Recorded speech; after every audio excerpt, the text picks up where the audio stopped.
Hello, everyone. Welcome. Always a little bit of a shit show here on Passion of the Nerd. I don't really have anything else to follow that up. So, we're a bit late. It's 5:18. I wanted to start this part at 5 o'clock? 4:30? I don't know. Time. No. Why can't I think straight? Oh, yeah, we were supposed to start at 5:30. Yes, we are starting early. All right, so let's go ahead and watch the episode guide for Family. And I'm going to try and compose myself, kind of get things together. Take a Valium or something. All right, 3, 2, 1, play. Family is the first Whedon written and directed episode of Buffy in Season 5, and it's a curious one. Whedon has said in interviews that he thought about his time as the showrunner on Buffy as putting himself through film school. And one thing I greatly appreciate is that didn't mean we ended up with 15 variations of giant snakes or rocket launchers. If anything, his episodes feel wildly experimental, from the comic romp of Doppelgangland to his functional and restrained direction in the Angel episode Untouched. And Family feels like yet another specific and unique entry in his diverse range of work, a bedtime story.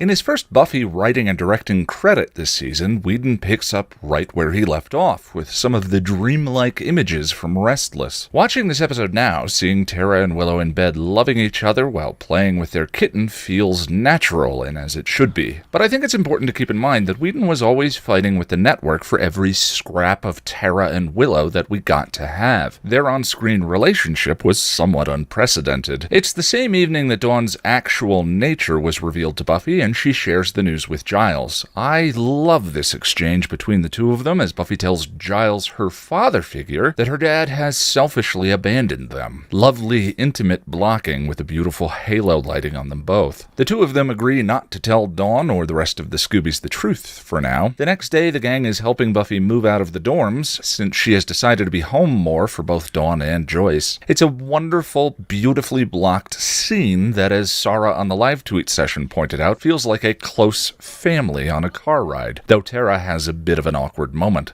That was funny. If you studied Tagler and Mythic Rites and are a complete dork. Oh, and how come Xander didn't laugh? Wow.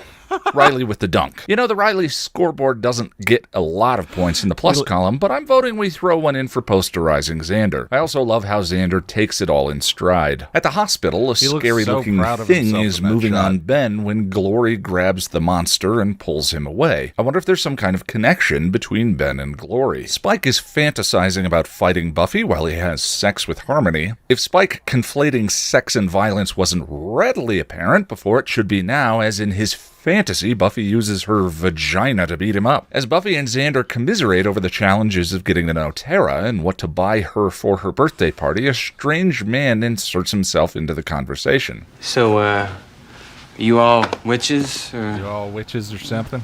And, hey, don't do a spell on me now. The man is Tara's brother, and she does not look happy to see him. Or her father, for that matter. Amy Adams' appearance in this episode as Tara's cousin has to be up there with the Renferatu as one of the strangest cameos in the Buffyverse. According to IMDb, this supporting role came in her second year of acting. Mr. McClay asks to see Tara for dinner that evening, and she uses a very pointed term for him. Yes, sir. Sir. Buffy is now showing signs of serious paranoia over Dawn's safety, and Riley notices. It's more than that.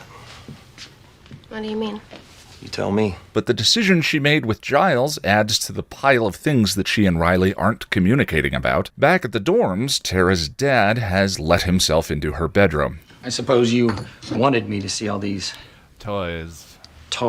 Nah, dude, she's just living her best life. It's not all about you. Daddy Von Narcissist reveals that they're there because something is going to happen to Tara on her 20th birthday. You have evil inside of you, and it will come out. This explains why when Willow tried to do the locator spell to find Adam back in season 4, Tara sabotaged it. She didn't want Willow to know her secret. With her birthday and demon change coming in the next day, Tara casts a spell to make demons invisible to the gang. Glory sends the demon she grabbed after Buffy. Riley stops by Willie's place for a drink, the site of his complete meltdown in season 4, and gets hit on. Glory's demon has some mates the gang are now blind to, and they invade the magic box. Spike gets wind of Glory's plan for Buffy and goes to watch her die, or at least that's what he tries to convince himself of. Tara realizes what is happening, cancels the spell, and the gang neutralizes the threat. But in comes Daddy Dearest with plenty of ammo for his point of view. The women in our family have demon in them. Mr. McClay tries to bully Tara into coming along with him, but Willow steps up to fight for her. Do you want to leave? It's not your decision, young lady. I know that. It's Tara's. God, I love that bit. It's something I've remembered from my very first run-through of the series. Go Willow! And once Tara expresses her choice, Buffy steps forward to back her. We are her blood kin. Who the hell are you? We're family. Spike suspects something is fishy in the old man's story and realizes he's a living demon detector. It's just a family legend, am I right? Just a bit of spin to keep the ladies in line. You're a piece of work.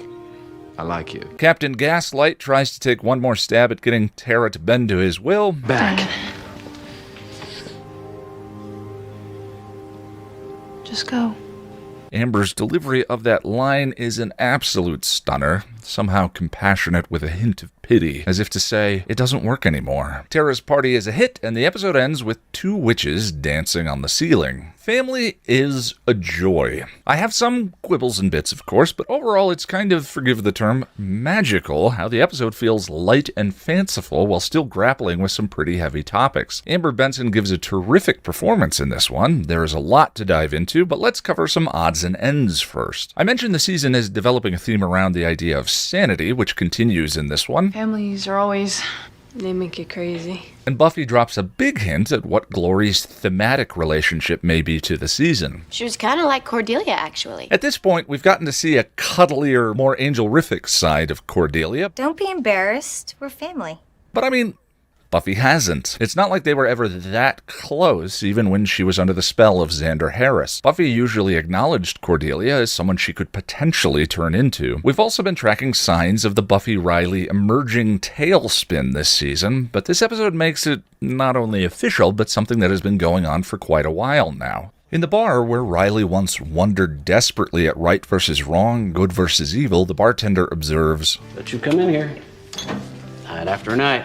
night after night. And he has an unexpectedly polite chat with Sandy, Vamp Willow's victim from Doppelgangland. It seems, for Riley, that conversation that started in Goodbye, Iowa has never quite come to a satisfying conclusion. His decision to go off on his own to a place he shouldn't be also means that he isn't present when Buffy declares, We're family. If this was anything other than a Whedon episode, I might think that I was reading too much into the lyrics of the song playing on the jukebox at Willie's. The song is called Tears in Your Eyes by Yo La Tengo. You tell me summer's here and the time is wrong. You tell me winter's here and your days are getting long. Tears are in your eyes tonight. Although you don't believe me, you are strong.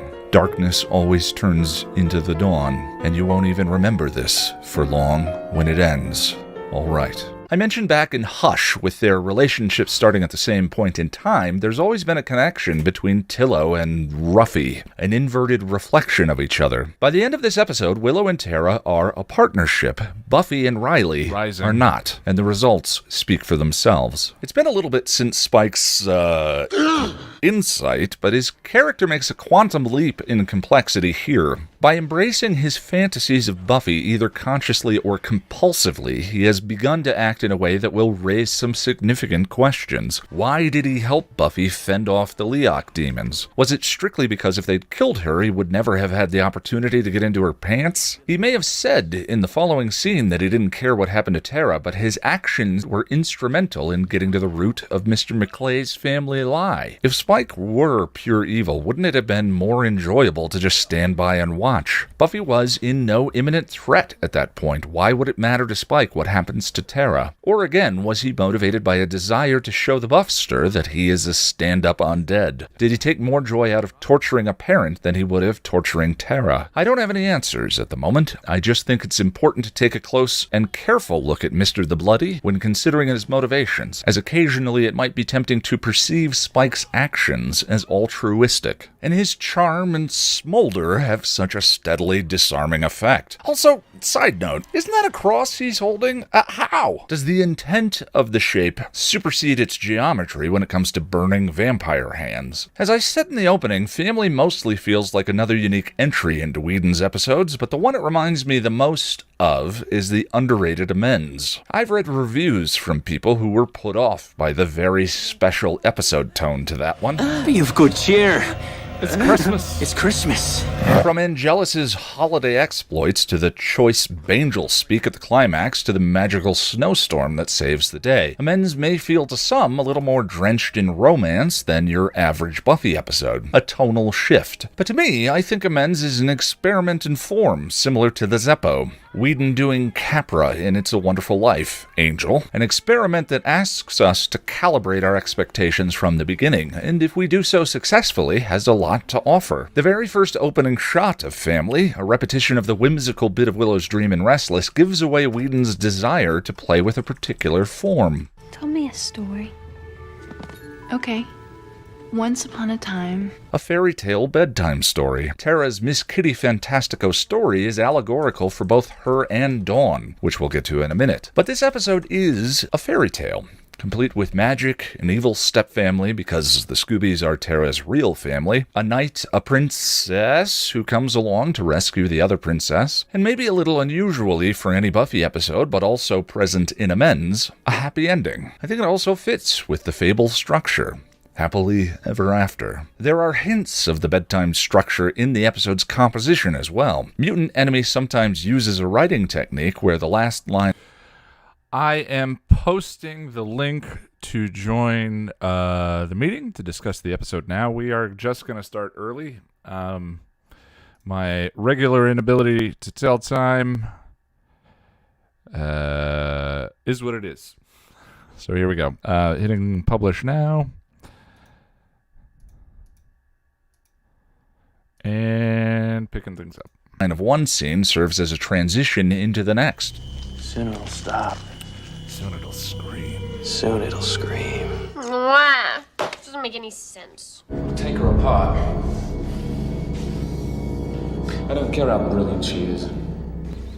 Stupid pen. Usually allowing for a quick and easy joke. The result always feels a little bit meta. What's that? A cauldron? Who uses a cauldron anymore? That's one of my favorites. One part of an episode being subconsciously aware of another, but I like it. And it happens a couple of times an episode. Whedon uses it many times in Family. How do you think your friends are going to feel when they see your true face? Including inside of particular scenes. Giles asks if he can help Tara's brother find something specific, and in comes Tara, the thing he was going to need help finding. Using this technique, as often as Whedon does in this one, gives Family a sing-songy, self-aware quality, where it feels like one scene rhymes with the next. A bit like a bedtime story. So if Family feels a little overflowing with romance and whimsy, that's because it is. That is the format Whedon decided to play with. Of particular thematic significance in this one are fathers, represented by Hank Summers, Mr. McClay, and Giles. The episode opens with a rare reference to Buffy's father, Hank, when Giles makes the suggestion that maybe Dawn should be sent to L.A. to stay with him, away from Glory. Your father's? Yeah, he's, in Spain with his secretary.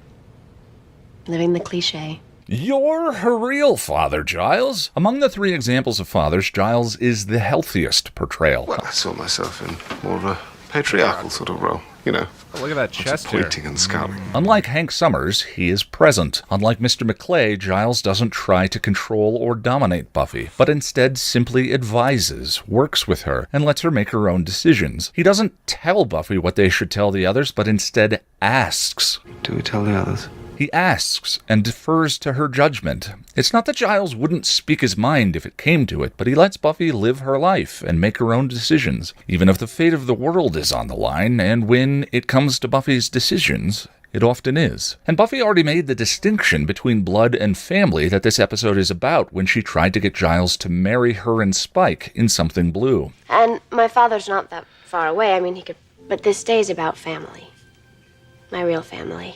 And I would like you to be the one to give me away. As for Hank Summers, I had a strange thought watching this one this time. As much as I won't forgive him for the way the nightmare version of him spoke to her, Buffy's dad was actually supportive in nightmares. He bought her shoes to compensate for their poor communication and when she was bad, which shows a desire to connect with her even through the wrong approach. And we can say at the very least, he apologized and sent her flowers for not making the ice capades on her birthday. Up until now, I would have described him as an adequately subpar dad. But fleeing to Spain with his secretary and ignoring Joyce's illness feels like a radical alteration to his part in the family story. Depending on when Hank and Joyce got divorced, he's about 5 years late on his midlife crisis. It made me wonder how things played out differently in the Summers home once Dawn was retconned into their lives. Lastly, we have Mr. Maclay. It's not an uncommon trend for representations of misogyny on the show to speak to women as though they were children. In Season 3, where Giles spoke to Buffy plainly but always allowed her to make her own decisions, the mayor treated Faith like a child and spoke to men in the room like Giles and Angel instead of to Buffy.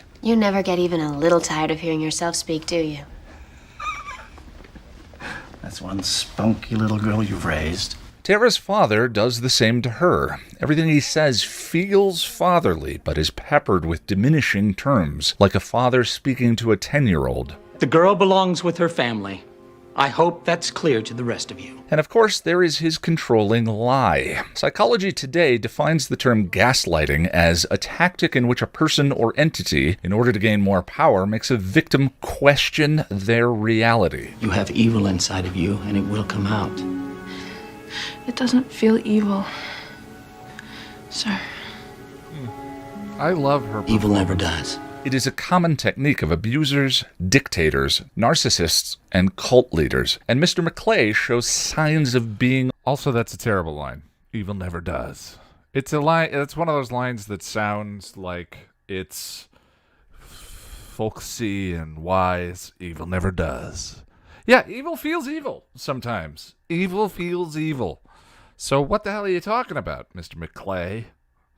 God. All of those in this episode. Certainly it is abusive to convince his daughter that any aspect of her is demonic. His interactions with her are absolutely dictatorial. He isn't interested in her point of view. As a narcissist would, he makes Tara's private life be all about him. And he travels with an entourage like a cult leader. An entourage that includes enforcers willing to do the uncivilized dirty work on his behalf. Tara, if you don't get in that car, I swear by God, I will beat you down. The misogyny, which I define here as dislike of, contempt for, or ingrained prejudice against women, feels self-evident with Mr. Maclay, and maybe a little on the nose from Tara's brother Donnie, but it is uniquely depressing from Amy Adams's character, Cousin Beth, who has internalized the family misogyny and perpetuates it on Tara. You selfish bitch. There's a house that needs taking care of. Donnie and your dad having to do for themselves while you're down here living God knows Donnie and your dad having to do for themselves. what kind Like people? of lifestyle. As though the fact that Tara's dad and brother are sloppy, unwiped asshats who can't throw Totino's in the oven and wash the plate afterwards is somehow Tara's irrevocable responsibility because she shares their blood. But Cousin Beth, preserving the family legacy of brainwashing that was probably done to her, feels ugly in a particularly unique way. Are you happy now? The weaponization of a victim. There is a philosophical component to this episode, call it the existentialist's approach to love and relationships. The idea that we are in some way fundamentally incomplete without someone is a tenet of romanticism, and it runs contrary to any existentialist viewpoint. It's a tired old romantic cliche that rears its head from time to time. You complete me. and Cousin Beth evokes it here with regard to blood relations. Tara and her family cannot be complete without each other. But from an existentialist point of view, the idea that we should ever be enslaved to and or incomplete without any one relationship, blood or otherwise, would be abhorrent, and it undermines the freedom necessary for us to express our fully authentic selves through our choices. Since magic has been used as a metaphor for love and intimacy between two women, the fact that Mr. Maclay and company attribute the source of Tara's magic to something demonic means that a major part of this episode is about the experience of being LGBTQ in a family that rejects you for being who you are. The show has played with allegory before. I mean, have you tried not being a slayer?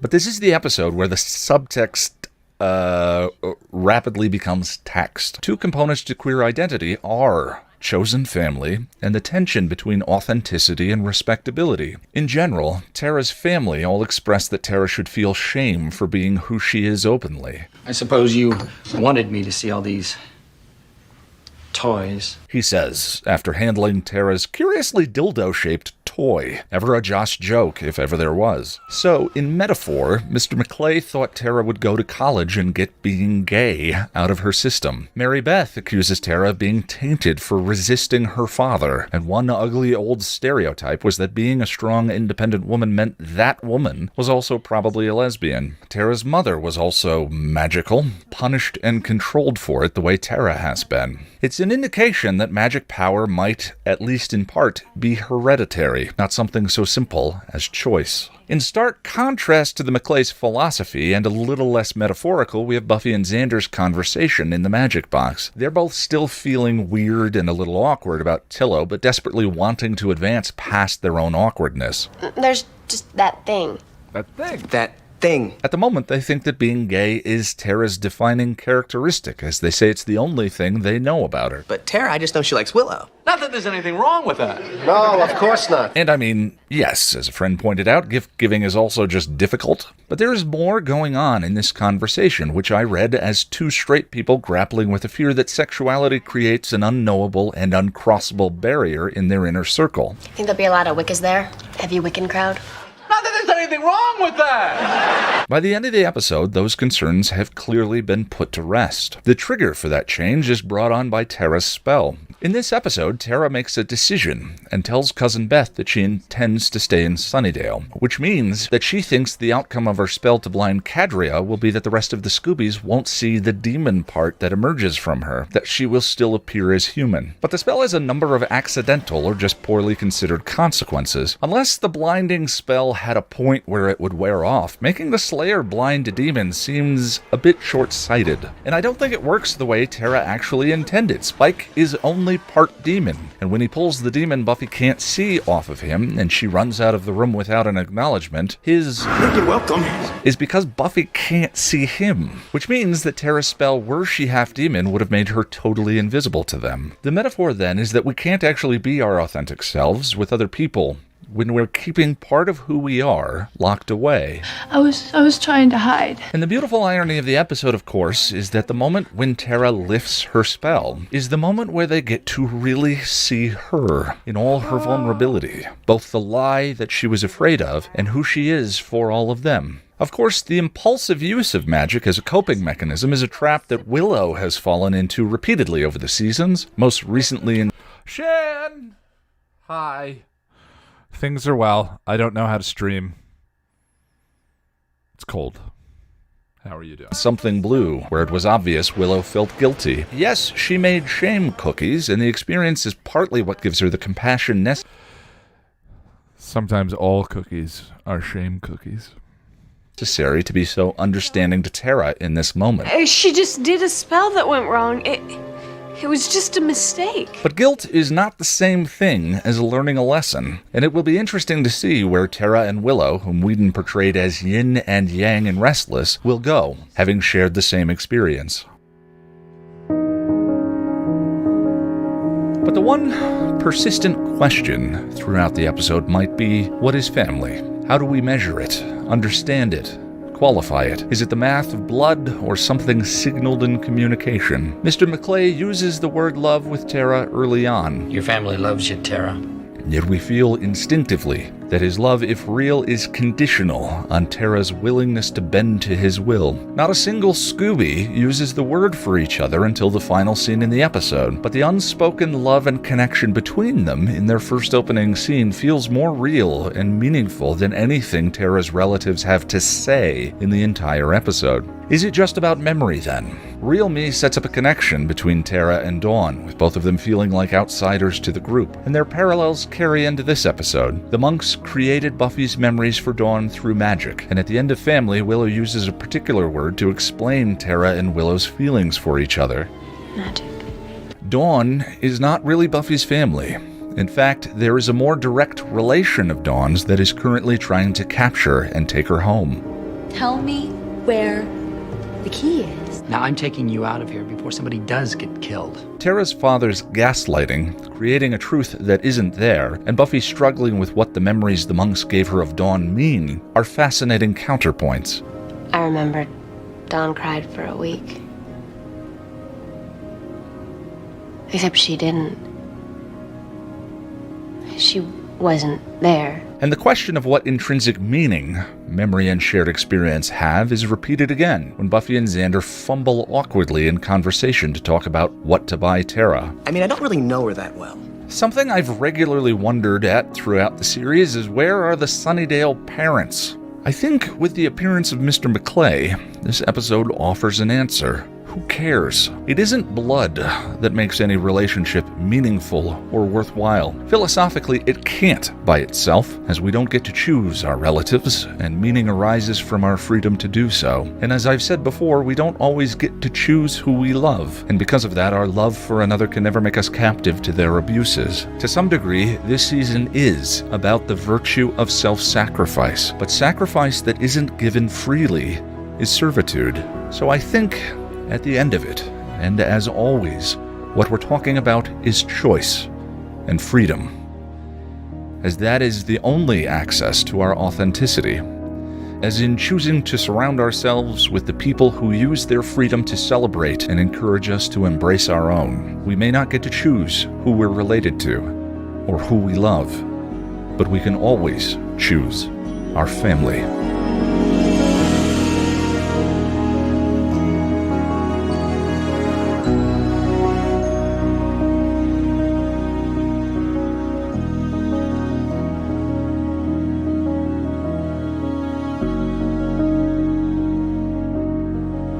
That's such a beautiful shot.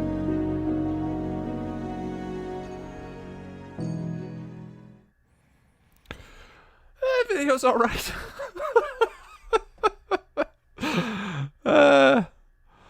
It's kind of like laughing at your own jokes. Yeah. If I can make one person in this life laugh, I hope that that person is me. Joining the meeting now.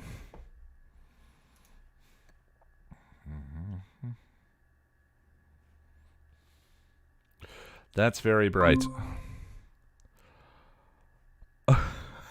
Hello. Jack, can you give me a sound check? Copy that loud and clear. Oh, and hello everyone who's not on camera. Hi. I will make sure to include everyone. So this is the something word something. This is the discussion portion of the Patreon Hangout stream. So to everyone in YouTube, I choose to stream these discussions because I think they're very interesting, and in fact, discussions that we've had now over the, let this sink in, years, have actually had a significant effect on different videos that I've written for the channel. Everyone has great ideas. Not all of them great, but everyone has great ideas at times, and I include myself in that. But anyway, these are people who choose to support me on Patreon. Not necessarily everyone here is a YouTube streamer, public personality, whatever, so I just request, an added level of respect and dignity be paid to everyone during these discussions. Anything short of that in the YouTube discussion will get you banned. No second chances or thoughts about it. So be kind. In other words, that's the short version. And usually I say something about, I'm fair game, whatever. And Sarah's like, no, that's not okay. So I'm trying to edit that out. And the other thing too is these discussions. He's learning. Yeah, slowly. I'm a slow learner. He's learning, she says after he accidentally starts the stream a half hour early.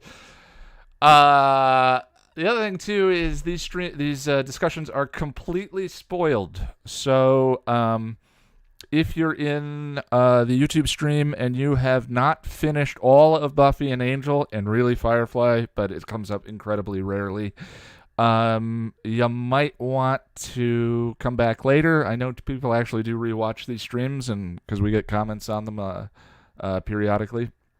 So hi to Kat, by the way. So yeah, and have I forgotten everything? Anything? Anyone? Help me out.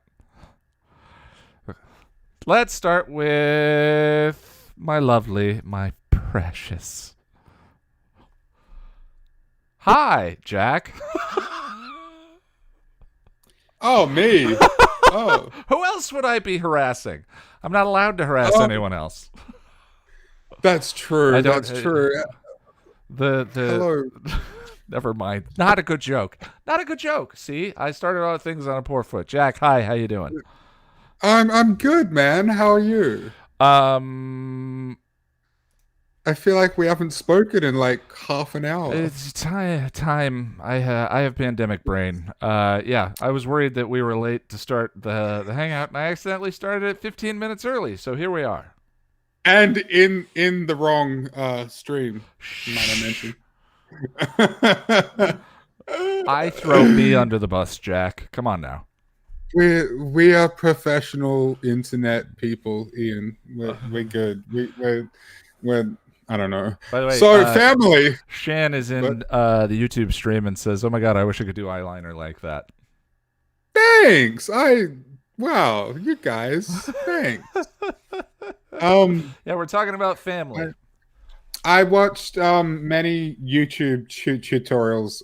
Anyway, yes, family. About eyeliner, not Buffy, although I've watched a lot of those. I've watched many of those. My favorite, I love when we're having a conversation and you quote, someone on the internet said, and you quote me back to me. That's my favorite move. I've just got a terrible memory for where I hear certain things, but I've done that a lot. I obviously have a terrible memory, so no stones thrown. But there are times when I have deliberately quoted you to you, and I've known I was doing it. And I think you hate it. I think you hate that more. It. Yeah, I do. Yeah. Yeah. Family. So family. Yeah. Let's see. I love the opening. It's very whimsical. Very as I said in the rewatch, it's very sort of once more with feeling. That's fun. Let's see. I'm just going through notes here. Okay. I feel like I had a terrible thought about a topic that we probably shouldn't bring up. Ian, you can't do that to me because my brain just goes, what is it? What is it? What is it? What is it? What is it? What is it? What is it? Tell me later. Okay. Let's see. I feel like the opening of season 5 is a little slow and it takes a while to get where it's going. Yeah, it's funny doing the critical watch of season. I love season 5, but doing the critical Red Bull makes me sneeze. It does not give me wings. Thank you, Josh. Doing the critical rewatch of season 5, I actually kind of love how. I mean, season 4 starts slow, right? But it doesn't. They feel different. Season 5 has like a tide goes in, tide goes out rhythm kind of thing. I'll talk about it in a minute. Yeah. Blakersification. I want to ask everyone in this group if they're comfortable with discussing the topic before I broach it. So it's not bad. What do you think slow? The difference is? Yeah, it's not slow like boring. It's slow like it feels uneventful but gentle. Yeah. Yeah. Whereas I think season 4 is much, much, much worse. Like I prefer the opening to season 5 than 4. But season 4's opening has Something Blue and Fear Itself, and The Freshman. Season 4 has nothing but bangers in the opening for a while. Can I It's a admit waltz, something? Yeah, go ahead. I don't really like the Freshman. You don't like The Freshman? That's fine. That's fine. I that's one of the rare episodes for me that I think I get a little bit of nostalgia in the high school seasons, but I get hardcore nostalgia about U.S. college watching. The Freshman. I don't know.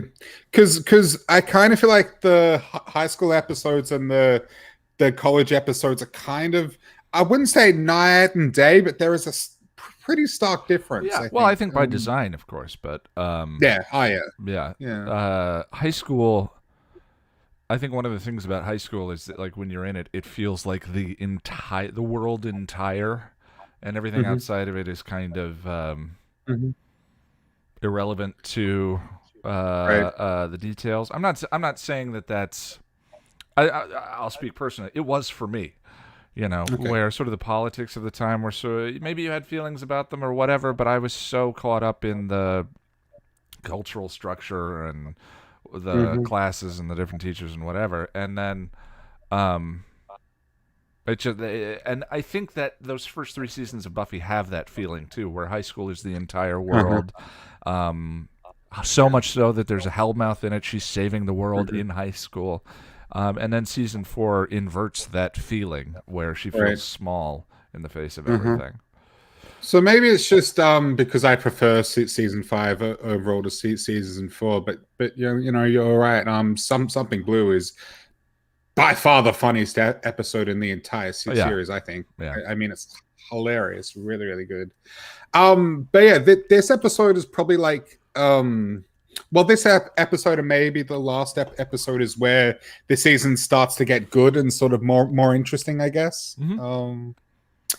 Let's see. When Tara makes that joke that falls flat, that was funny if you studied whatever it was, and if you're a complete dork. I don't get the joke either, but it's still funny to me. I thought it was something specific. I think I looked it up, and it's magical stuff. Yeah, right. It's not a specific reference. And then I also love Riley's little zinger. How come Xander didn't laugh? You in the episode guide, you said that he takes it in his stride. Xander does, but I read that as he didn't get it, which I think is funny. Well, I know, but he is so funny that Riley having a funny dunk is so rare in the group, and he has this look of pride. Welcome, Xander didn't laugh. And without missing a beat, Xander says, "Oh, I don't know that magic stuff." Okay, I know. It's just genuinely funny, like really, really funny. Spike thinking about fighting Buffy whilst having sex with Harmony is kind of weird, but we talked about that already. If I'm into a lady, I don't think about punching her in the face. But I guess I'm not a vampire. I don't know. Whole getting out of it. God, Jack, phrasing. Go! Ian. Why did... Shit. Okay. Okay. I love Giles's line, "You're in a magic shop and you can't think of what Tara would like." I think you're both... That's good. That's good stuff. Great line. Great line. Let's see. No, I don't need to say that. I said that in the rewatch. This is another episode that kind of makes me reconsider Riley's perspective a bit. I don't know. As we're going through it, one way, what way or the other? I used to just think, screw Riley. He's an insecure douche dude, bro, and I don't like him. But I feel for the guy, Yep. you know, like It's a Yeah, bunch. It's a sorry. bunch. It's a bunch of. It's a bunch of mistakes. Like there are a bunch of mistakes made. Season 4, yes, it sort of demonstrates his toxic machismo and all of that. But season 5, he makes a bunch of what I feel like are identifiable mistakes. Right. But they're mistakes. Everyone on the show makes mistakes. And not all of the mistakes are punished or receive justice, but it is due. Right. I feel like in this season, there are consequences for the both of them. But the other thing too about their relationship, Tailspin, that I've is a drum that I've been beating, is that there are mistakes made on both sides of that relationship. Absolutely. And I feel like that is something that isn't talked about as much as it should be talked about. I'm not saying either of them is a villain. They're both incredibly human. Well, I mean, internet discussions don't lend themselves well to nuance. Right. You know, that's one of the especially benefits fandom discussions too. Well, Twitter used to be 120 characters. You know, right. They're. I think I don't blame us, the fan community, for that, but like certainly one of the opportunities with the video series, the episode guides, is to try and bubble up more of that nuance. You know? Yeah. So, and I think I talked more about her side of things in the next episode, but I don't remember. Mm-hmm. And look, he's insecure and needy, and I'm not defending that at all. But Buffy does shut him out, and I get that too. That's how some people deal with things. But I also get Riley being sort of hurt by that too. Like I think both of them are incredibly human, and I don't hate Riley Finn as much as I used to. I mean, I still think he's a boring piece of cardboard, but for sure, you know, he's not a bad dude, and I get it. Anyway, what else we got here? As we talked about in the rewatch, I love the scene with the invisible demons towards the end. It's well shot, and the actors play it really, really well. Great scene. Yeah, if you didn't watch that stream, apparently one of the monsters won a contest through the comic books to be an actor on set for a day, which I thought was really they cool. were a fan. Yeah, someone said that they read an article that was in one of the comics about it. I believe it was Silver Spike. Alexa, stop. Sorry. That's all right. We've got to move on to anyone else? Is there anything else specific you want to hit up before we go? Just the scene at the end, we're family. It's gorgeous. It's beautiful. It's heartfelt, and it's a great example of why I love this show. Yeah. That's it. All right, cheers, man. Josh, hello. Greetings and felicitations. At some point, I want to keep a list of the order that we went in the previous time, so that I can reverse the order in the next time. But among all of the things that there are involved in getting the stream going and all of that, which goes the way it went today, I still haven't gotten that done. But I feel like you've been the caboose a number of times. So I think I usually am, which I work to my advantage because I get to play off others' ideas. But yeah. So we're talking about family. Oh, I was going before we get into that, I haven't hit start on the timer.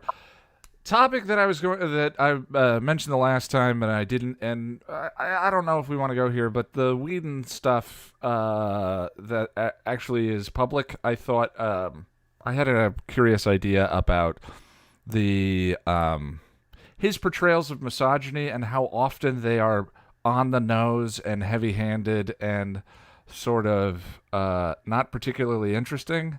And the dad in this one, the gaslighting, belittling father in this one, and sort of reminded me of someone this particular time through the series. I didn't know if we wanted to go there. It's up to you guys. Like I throw that out there for discussion one way or another. Maybe we want to stick to the text rather than dive into the literal muck of actual news. But that sprung to mind, and that was the thing that, just so I'm not, thought baiter. Hey, you know what?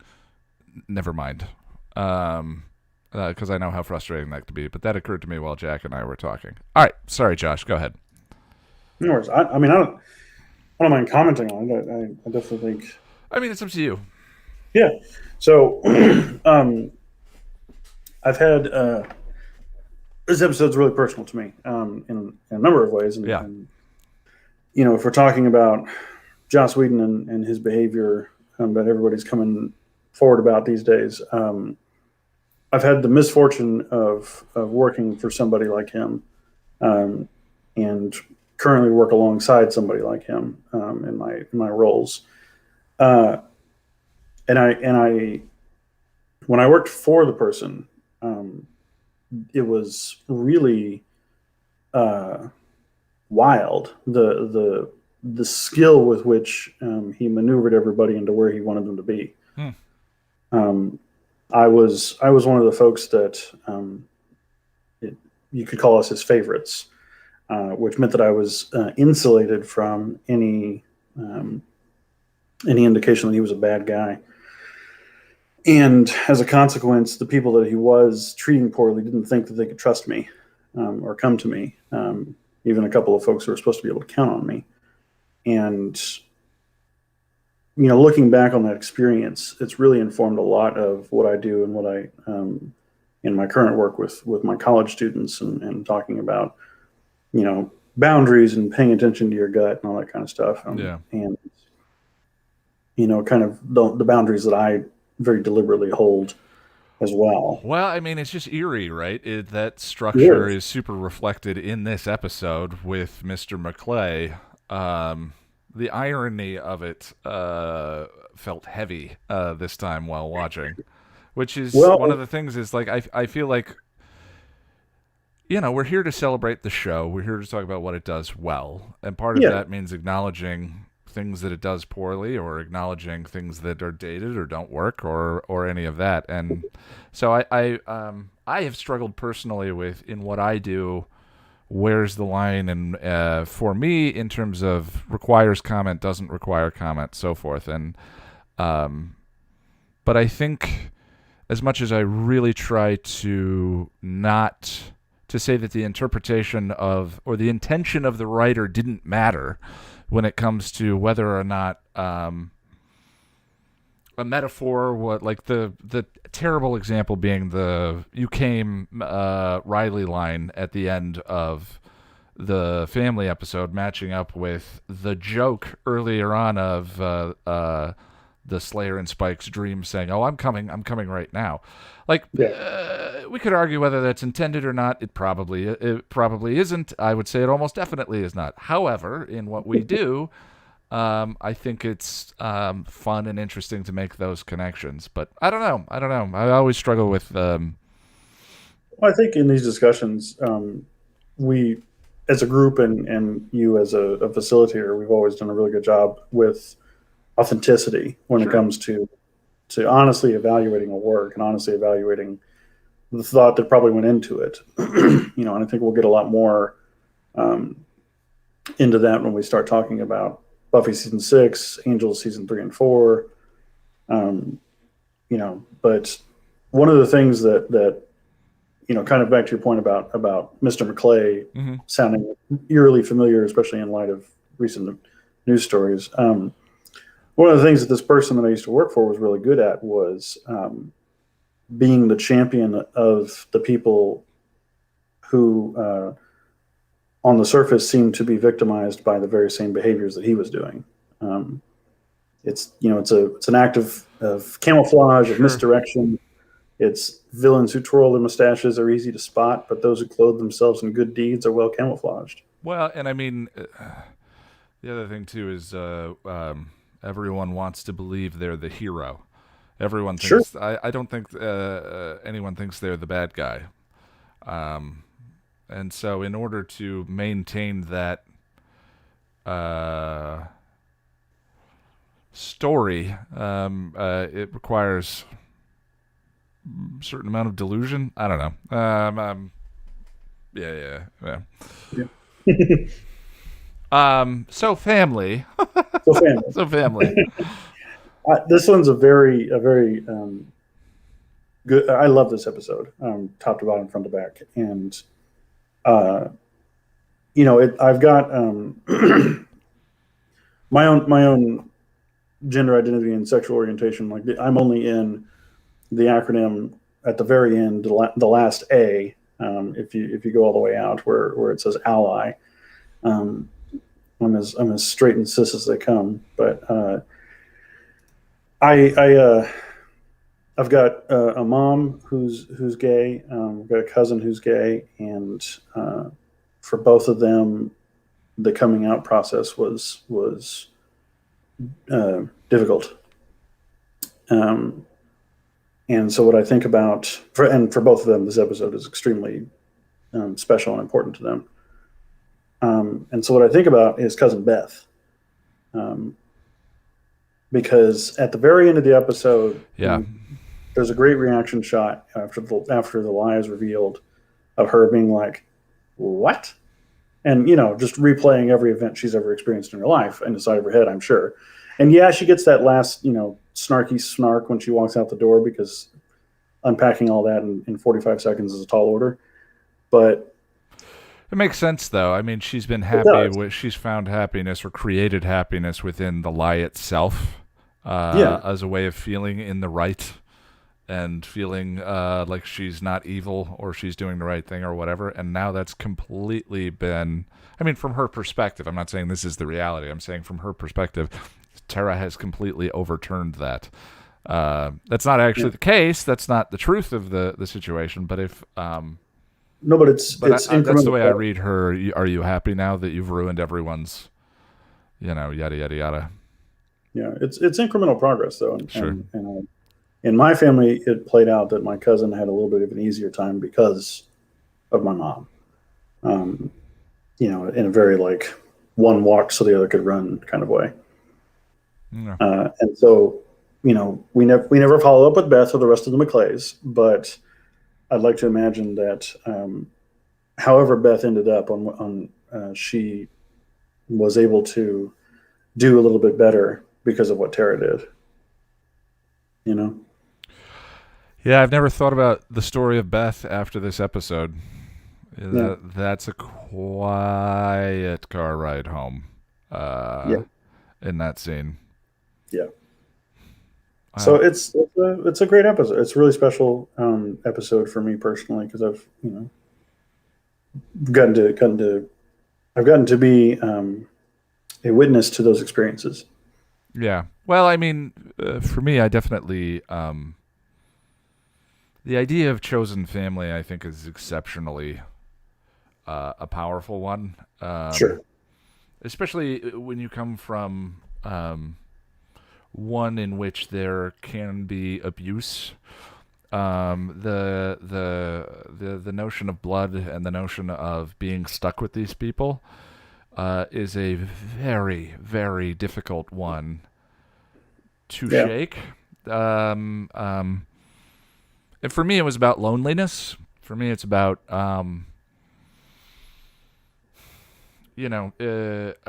someone who suffers from a certain amount of catastrophizing, one of the worst fears is always, well, what if I completely, blow out all the tires and hit a tree, metaphorically speaking? Well, family's the ones that are going to be there for you, and that's not true either. So there's a distilling all of the mythology that we are raised with about family takes such a long time, and chosen family for me now is a very powerful, very important thing, which I think is one of the beautiful aspects of this episode that speaks to everyone. So absolutely, and I definitely also you talked in the guide about New Xander, little N, little U, Xander, New Xander, post replacement confident Xander. Donnie didn't stand a chance against Xander, and first of all, because Xander's like literally fought vampires. Yeah, he's battle hardened. Yeah, but also like it was so understated. It wasn't over the top. If they if they hurt Willow, I'll kill you. It wasn't insecure shame Xander. It was much more secure. Yeah, this person's my friend, and so that's nice to see too. And then just like, I think I'm more scared of if I had to pick, I think I'd rather fight Buffy than fight Dawn. Because Dawn's a hair puller. Yeah. Like, well, that's not a problem for me, but I know what you mean. Well, you get a little bit. Yeah, it's a beard puller. Yeah. All right, bud. Is there anything else you want to throw out about family? I just love it, and I think it's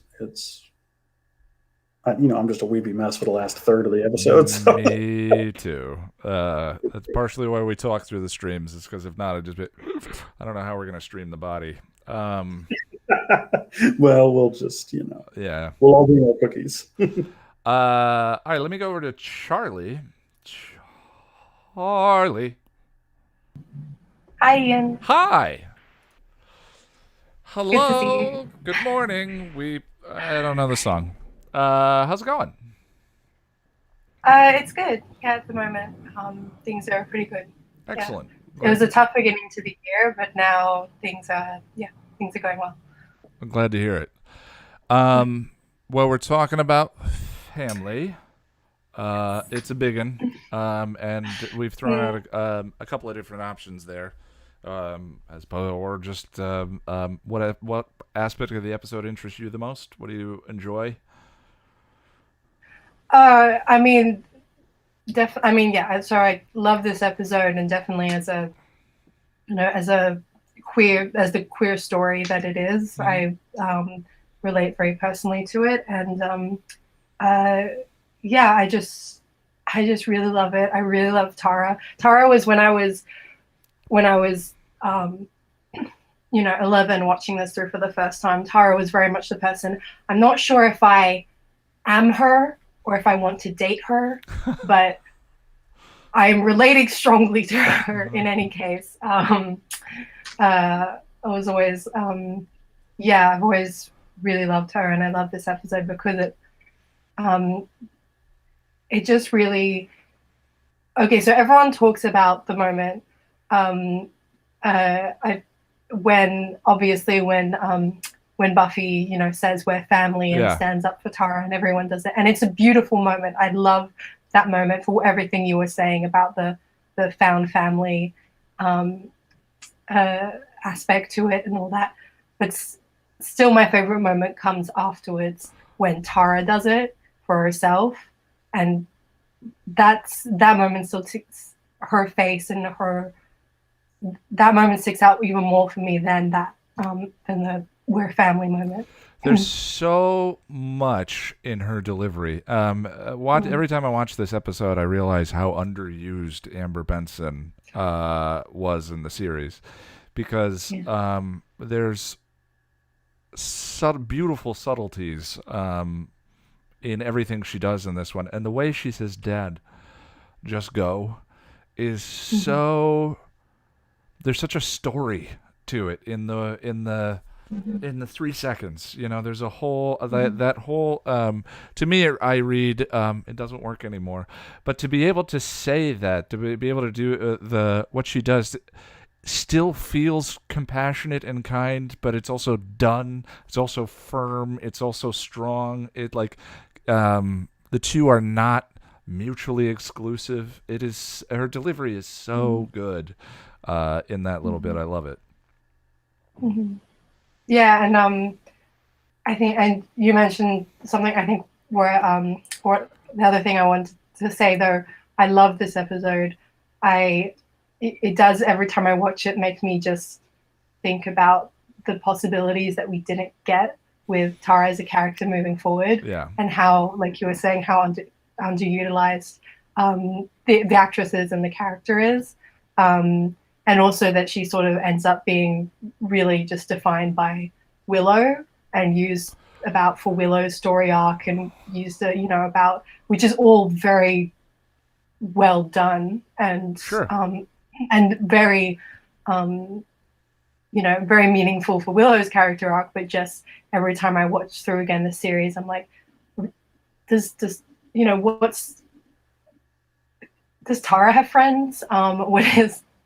What's going on with Tara? How is she? Like, she's we do see her evolve over the course of the series, but again, that's always defined by how her relationship with Willow has. I think, and even that's okay. But if we got more of her journey through that, and of her, and of seeing, and also especially when that's challenged, with her difficulties with the relationship with Willow, if we had been able to see more of what that was like for her, other than, it was always focused on Willow. So that's another thing. As I watched this episode, I'm like, so many possibilities there. Yeah, the only thing I can think of is the bit where Willow, I think in season 6, has quit magic and is wanting to go up and talk to her, but sees her with someone else. I think that is, we didn't need, they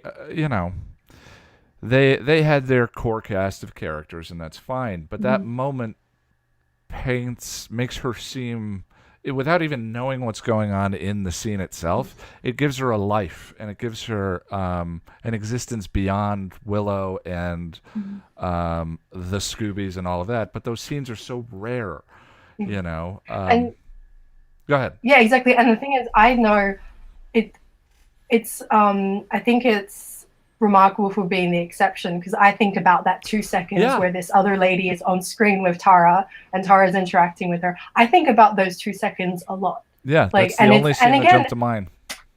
Yeah, it's all in, and I think about it a lot, and that's literally as soon as I think Tara and Friends, that's all I think about, this 2-second character who doesn't speak. And again, it is it's also, but that scene is all about Willow.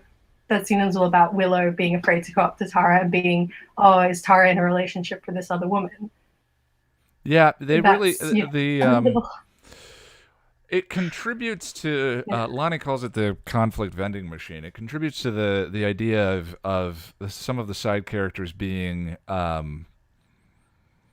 just kind of there to service the plots of the main characters. The Joyce effect, all of that. Well, Joyce had Pam for 1 episode. Was it Pam? I made empanadas in my Spanish class tonight.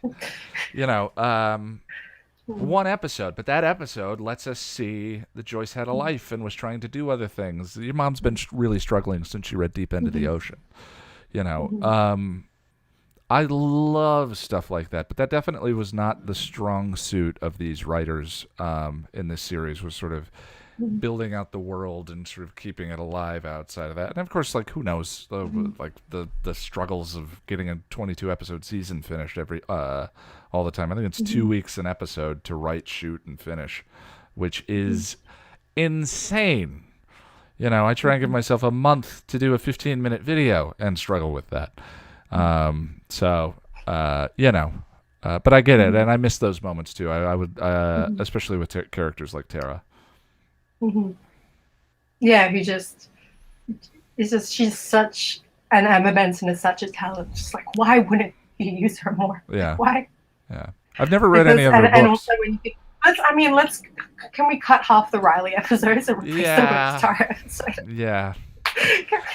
Maybe if everything was chock-a-block full of interesting character and plot stuff, then I'd be like, okay, there wasn't room for it. Oz had the band. Oz had lots of moments like in the Freshman, when Buffy is feeling out of sorts and Oz is like, still all new. I don't know what's going on. Hey, Doug. You get those little moments that show that he has this entire, he's the main character of his own story outside of the episode. He has this life, all of that. And it is so enriching. That's one of my favorite jokes in the early seasons. Yeah, sorry, I was reading the chat. Oh, no, it's okay. But yeah, it's just my own thing. But I love this episode. I love I think though again, to go back to the criticism, it's again, it's a great queer story. It's a bit, 20 years later, it's somewhat, it's a bit of a, very basic sort of foundation. Again, if we'd been able to build on that more, of Tara as a queer character in her story, then it wouldn't. But that's more just it's a bit of a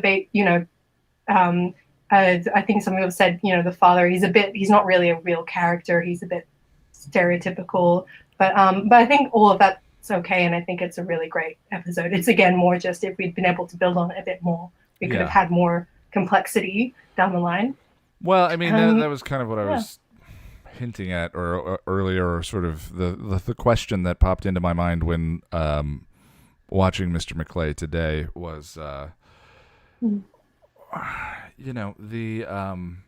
the way misogyny is always or usually portrayed on the show, and the ways in which it is ignored on the show. And clearly the writers didn't realize, say, Andrew and Jonathan and the twins, or Xander's lines about that's what a lot of the guys say, but it's just locker room talk. I wouldn't, sort of belies an academic understanding of what misogyny is as opposed to a practical one. And now understanding what was going on behind the scenes, that feels more accurate. Do you know what I mean? The example that stands out to me is Anne, the two truck drivers in the cafe. Unless you want me to work it off for you, the tip, and then smack her on the ass and all that. It's like, yes, okay. But especially now and in the age that we're living through and stuff that has come to light and all of that, it's like a little more nuance in the discussion. Like understanding of power dynamics. And I don't and I don't want to really get into Whedon right now, but I would say I think I've always felt that Warren and the trio are the best villains of the series. Yes, because they're the most, and it's I think the only point where we actually get a bit more of a complex view of misogyny, seeing this misogyny as part of nerd culture, which is I think a lot in which I think up until that point it's just like, oh, okay, this is a show made by a lot of nerdy men who are dunking on the very very stereotypical misogynistic assholes, and it's nice having it where you can a sort of reflection on some of the toxicness within nerd communities. Well, I do think. So that's where I do appreciate that's where you get the slight complexity, where up until this point it's been the or the werewolf hunter guy sort of thing. I mean, also curiously, you're talking about the season where Marty Noxon was the showrunner. Yeah, sure, that's true. Right. I think that's something. And what was I saying? But that's where I was going. It's like I've always appreciated that with the show, but it's and we're talking about whether Tara's dad is sort of like Whedon, and if we're talking specifically about the fact that he gaslights, then sure, but I think you can't deny that it's Xander who is Whedon in the show. And it's Xander of the regularly reoccurring one, and the one who is the character that is criticized the most for his being ignored or unaddressed by the text. I absolutely agree with you. Mr. McClay is the clearest discussion of power dynamics that the show ever really reaches for, as opposed to just good one, Peaches. You're a girl. Come on, where it's just so heavy-handed. But that's all I want to say on that. It's just like all good. You've got the heavy-handed misogynistic characters, but then who you can relate in sort of individual instances to Whedon, but the one who stands out. And it's also it's I think, and the way he talks to Anya as well is very when you look back using that lens. It's very revelatory. Agree. I also struggle with that. I think there are many scenes where he goes over a line, and many scenes where I think part of their dynamic is she needs a emotional or cultural compass, and it's him. You know, their relationship is sort of founded on her inability to understand cultural mores, and he sort of guides her. But there are times when I'm 100% like, yuck. I agree.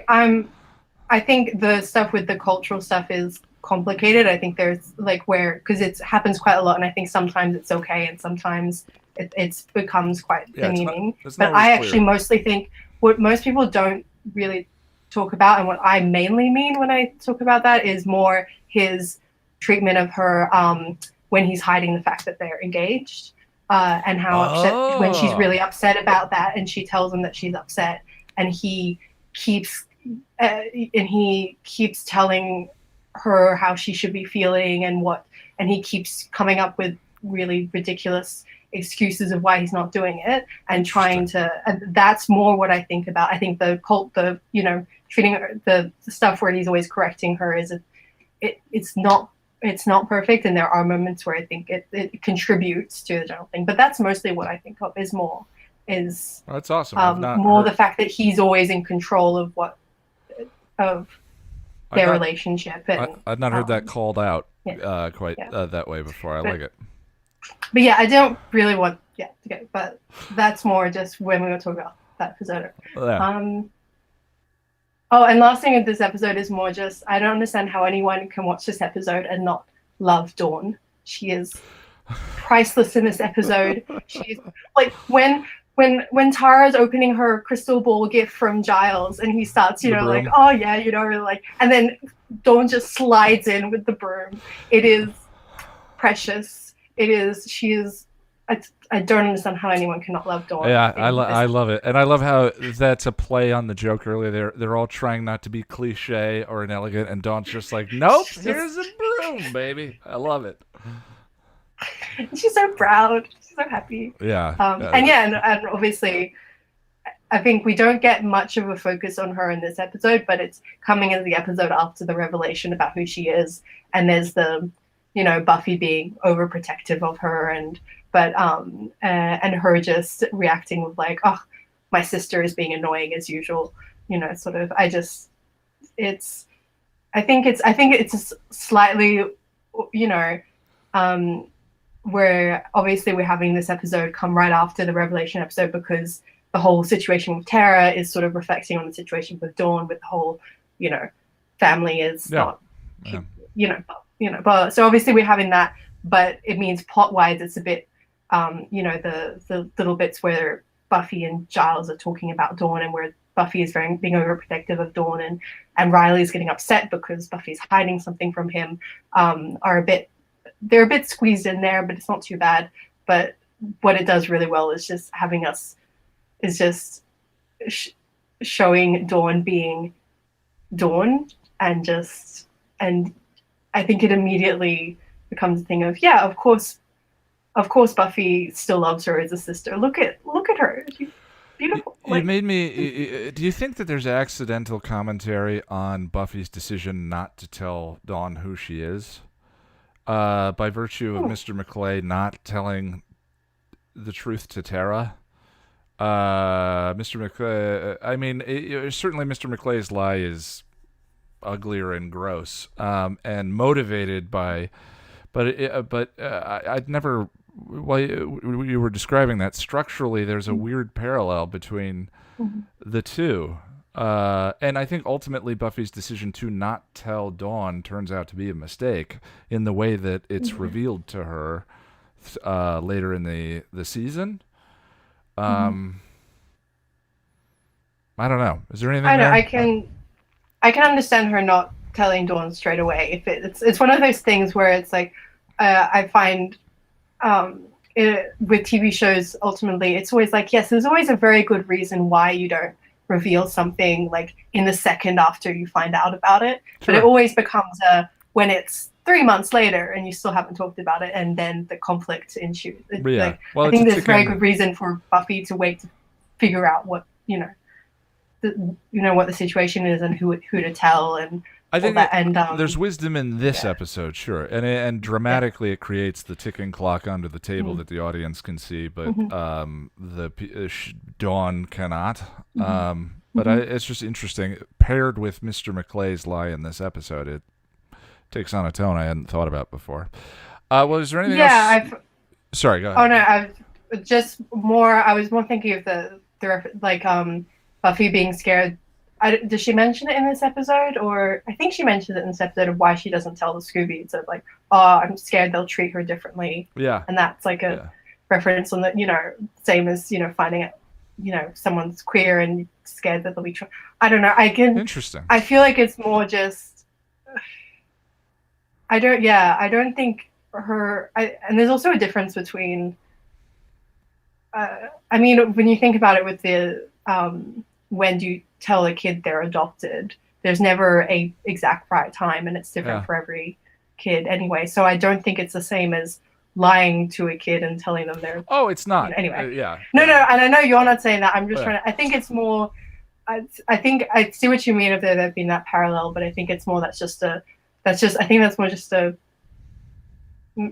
byproduct of the fact that they're using this episode about queer.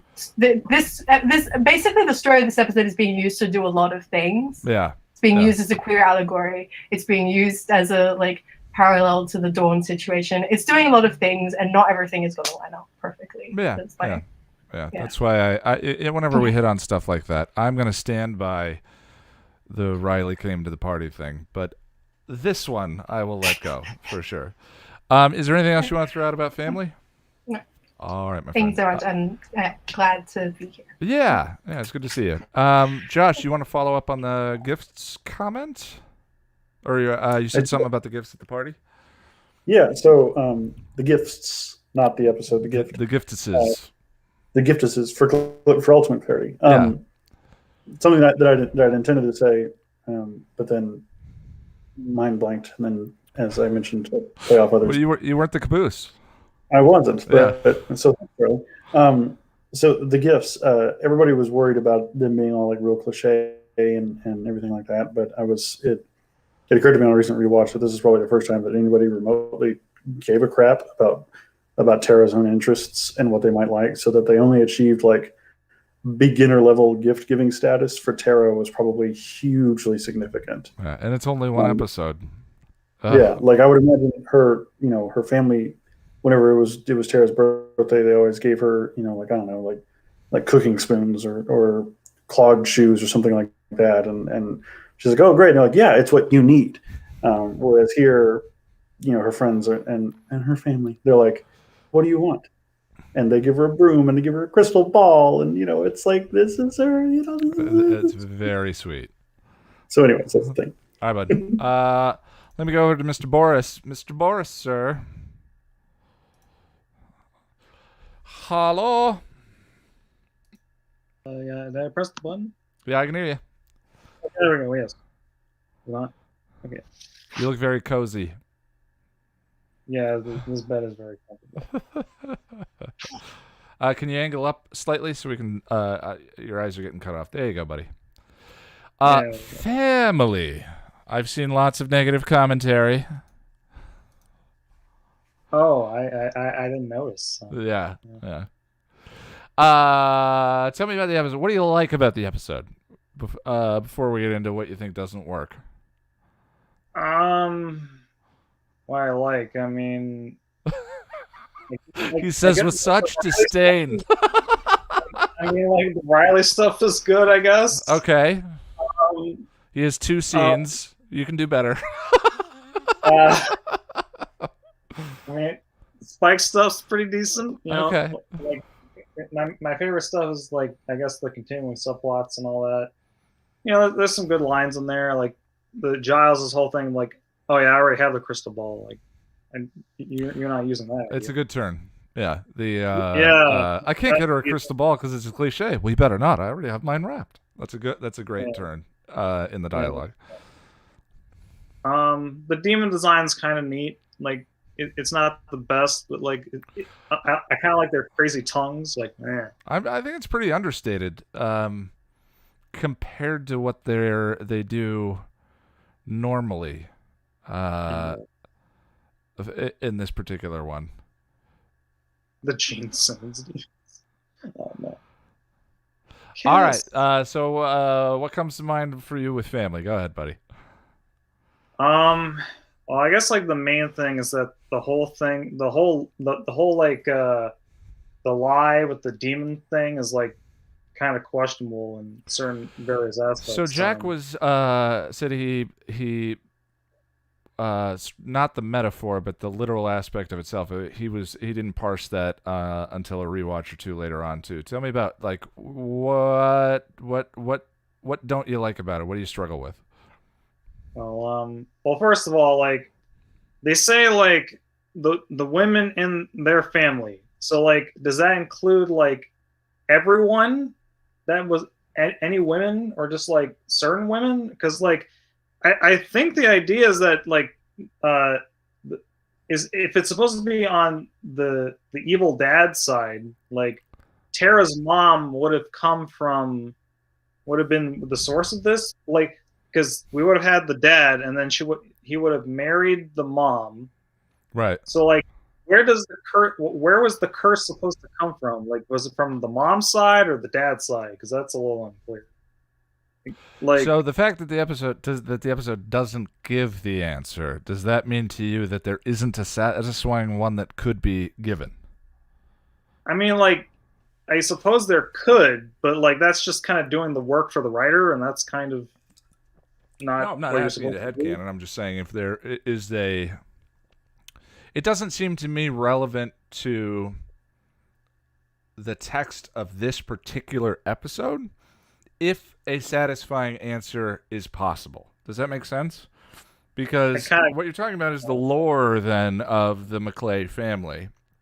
And the lore of the Maclay family is relevant to this episode in and of Tara herself. And Tara's transition and so forth. But if you're saying that there is a fundamental contradiction that is impossible to that bit of lore, to me that's something different. But if you're saying that, wait, how did that work? If you believe there could be an answer to how it could work, then to me it seems less significant. Does that make sense? I guess so, but that's not necessarily my biggest issue. It's just kind of something I'm kind of pondering about. Fair enough. So yeah, like there's also like the elaborateness of this lie, like how they would have been able to maintain this exactly, because like because I think you were suggesting that like the part of the lie is that they're like restraining the demonness somehow with like some juice or something that you suggested. Well, that would be we were sort of carrying out what. Are you talking about in the stream with Jack? We were sort of carrying out like what goes on after this. Like he's got to have some placebo that whereby submitting to his rule allows the demon not to come out or to be controlled. Yeah, because then the question is like, wouldn't Tara have like questioned why her mom didn't show any like demonness or something? Because like. And then like, and then there's also the question of like, why did they pick the age of 20 to where the demon stuff comes out? Wouldn't it make more sense to pick like a younger age so you could restrain them more? 18 or 21. Yeah, like, and how did like Tara's mom like buy into this thing in the first place? Because like, was she just like on her own? And it's like, oh no, you got tied into this curse. We're very sorry about that. Like, that's just part going back to that point, I guess. But yeah, I guess my bigger issue with it is that I don't like how I'm not sure if like my problem is that the Tara's family are too evil or they're not evil enough. Because like, I don't know, just the whole thing, like as people have been alluding to, like they're very like not well fleshed out characters and stuff. And like, it doesn't help that I feel like Angels season 2 has been doing more kind of interesting explorations of kind of abuse. And... Season 2 at this point of Angel has a lot of great stuff going on. The opening of everyone has said that the opening of or a common interpretation of the opening of Buffy season 5 is that it feels not slow but gentle, a little compared to the bombastic stuff they're doing in Angel season 2 for sure. Fool for Love is sort of a switch to that, but then you get the dreary trilogy after that. So, well, even beyond bombasticness, it just feels a lot more nuanced because not only is part of it because some of it is with characters we're sticking around with more, so we can get more like nuance there, but also with Angel himself, like, you know, there's these questions of like, am I like inherently bad, or like did I deserve this, or well, I always struggle with the definitions here, but I think what you're highlighting is like the fact that Buffy is a hero versus Angel is an anti-hero. Yeah, and part of it, I guess. Anti-heroes, you know, you can have a little more. I think Buffy is a little perfect at times, and I think that is a struggle with some of the stories, where the stories then become more about the side characters. And she in the later seasons at times can feel like a supporting character on her own show. Where Angel never really feels that way. To me, and I think it's I don't know if that's a consequence of anti-hero versus hero, but what you're talking about, like Angel, should I, shouldn't I, his internal struggle, all of that's a little bit more of a richer well on season 2 of Angel, where we're on season 5 of Buffy, and a lot of that the original allegory has been traversed. This is the final chapter of the original. Yeah, but even with like Tara herself, they could have done like more kind of interesting things. Well, that I agree with. Yeah, and like maybe that is part of the fact that this is the only like main Tara episode focused on her. So, because that's pretty much what's been said in the past, and because Tara's kind of like generally treated pretty. She's a sweet gal, and like she doesn't have to like dwell on her inner darkness that much. And yeah, she does the spell, and that's kind of shady. But like even then, it's like, it's fine. Don't worry about it. Also, like I had an epiphany today that I actually think the Firefly episode Safe, I feel like did kind of the whole like found family versus the kind of more abusive family thing a little better, as far as like, and also tied into the lore of that series more, so that also helped. Because like remind me which one Safe is. It's the last one you reviewed. It's the one where we get Zac Efron. Zac Efron's in it. Oh, yeah. There's they think River is a witch and stuff. Well, I think that he's been playing with those themes since the series began, and definitely as we go along, there are subtler interpretations of different themes as we go. But I mean, one is Safe isn't specifically about. You know, there are aspects to the metaphor here that are about culturally something different than what Safe is, even though they're both about found family in the broad. Well, I do acknowledge that the family has some LGBTQ stuff going on as well. But at least as far as the whole family dynamics and abuse thing, like what I liked with Safe is that, like, because it's kind of ambiguous as far as like how much Simon's dad knows about the experiments on River and stuff. Mm-hmm. So like there's a little more nuance there, and Simon, you know, he really wants to take care of River and stuff, and the dad's like, no, you can't do this, or you gotta listen to what I say. And whereas Mal's like Mal has his own kind of restrictions, but like generally speaking, is like, you know, if you're with me, we're gonna have loyalty, and I won't leave you behind. So, and that's obviously the contrast there. And so I guess that's the main point. And then there's the, and I guess also I just have issues with the found family trope in general. As I feel like it gets a little overused at points, but that's a whole other conversation. I made a video about it at one point. Okay. And just in general, like I feel like the writing of this episode, it's funny. You call it a bedtime story, and yet I felt like it was kind of a dozer, ironically. Like, I'm sorry, I'm horrible. Oh, that's okay. Yeah, like you compare this to Lie to Me and Amends, and just something about those episodes I just find more engaging. Like the dialogue's a little snappier, like the drama's a little more interesting. Like, and I don't necessarily mind like low key episodes. Well, like, Lie to Me has life or death stakes, and Amends is about Angel, which I know you enjoy as a character more. So you know, that doesn't help. Yeah. But like I don't necessarily mind like low key stakes like all the time. Like there's a lot of Star Trek episodes that like there's not a whole lot of action or like crazy stakes, but you know you're having a good time. Like the characters are interesting, and like sometimes the small stuff can be good. Like just having characters interact with each other and stuff. Josh, I always appreciate a good pun. There was a pun. That's okay. I've got to go on to the next person. Is there anything else you want to throw out about family? Yeah, anyway. So, one more thing. I thought of this.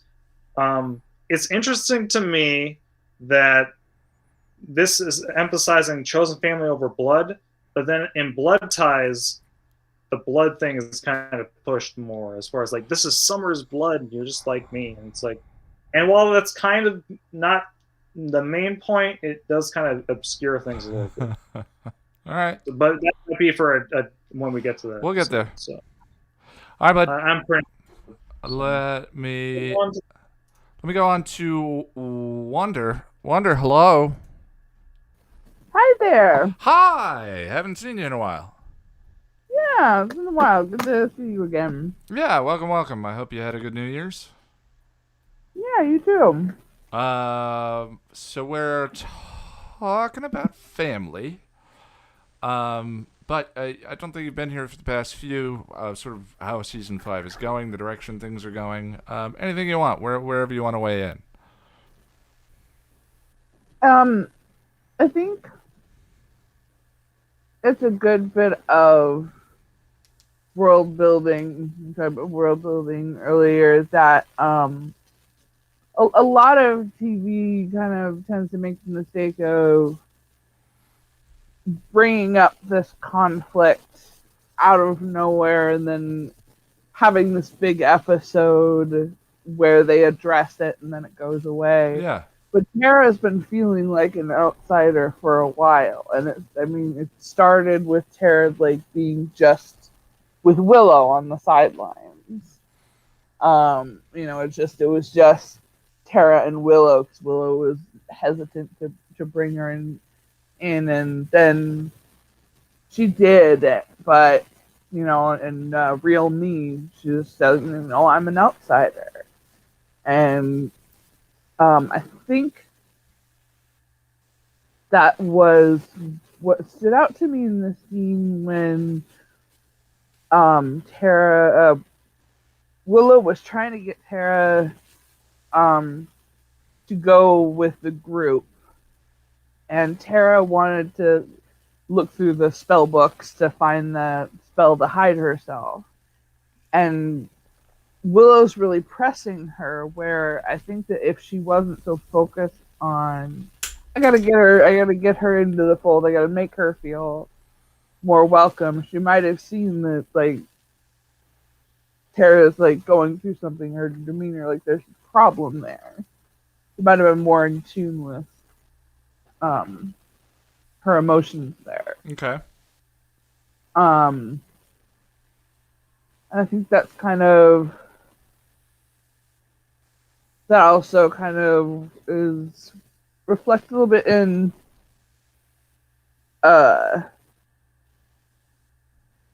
Buffy and Riley's scene where she's not really, they're not in sync and they're going through a thing, and I think that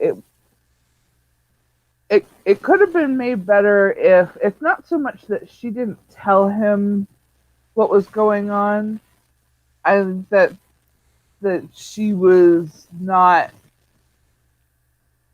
in tune with even the idea that like he needs her to stop.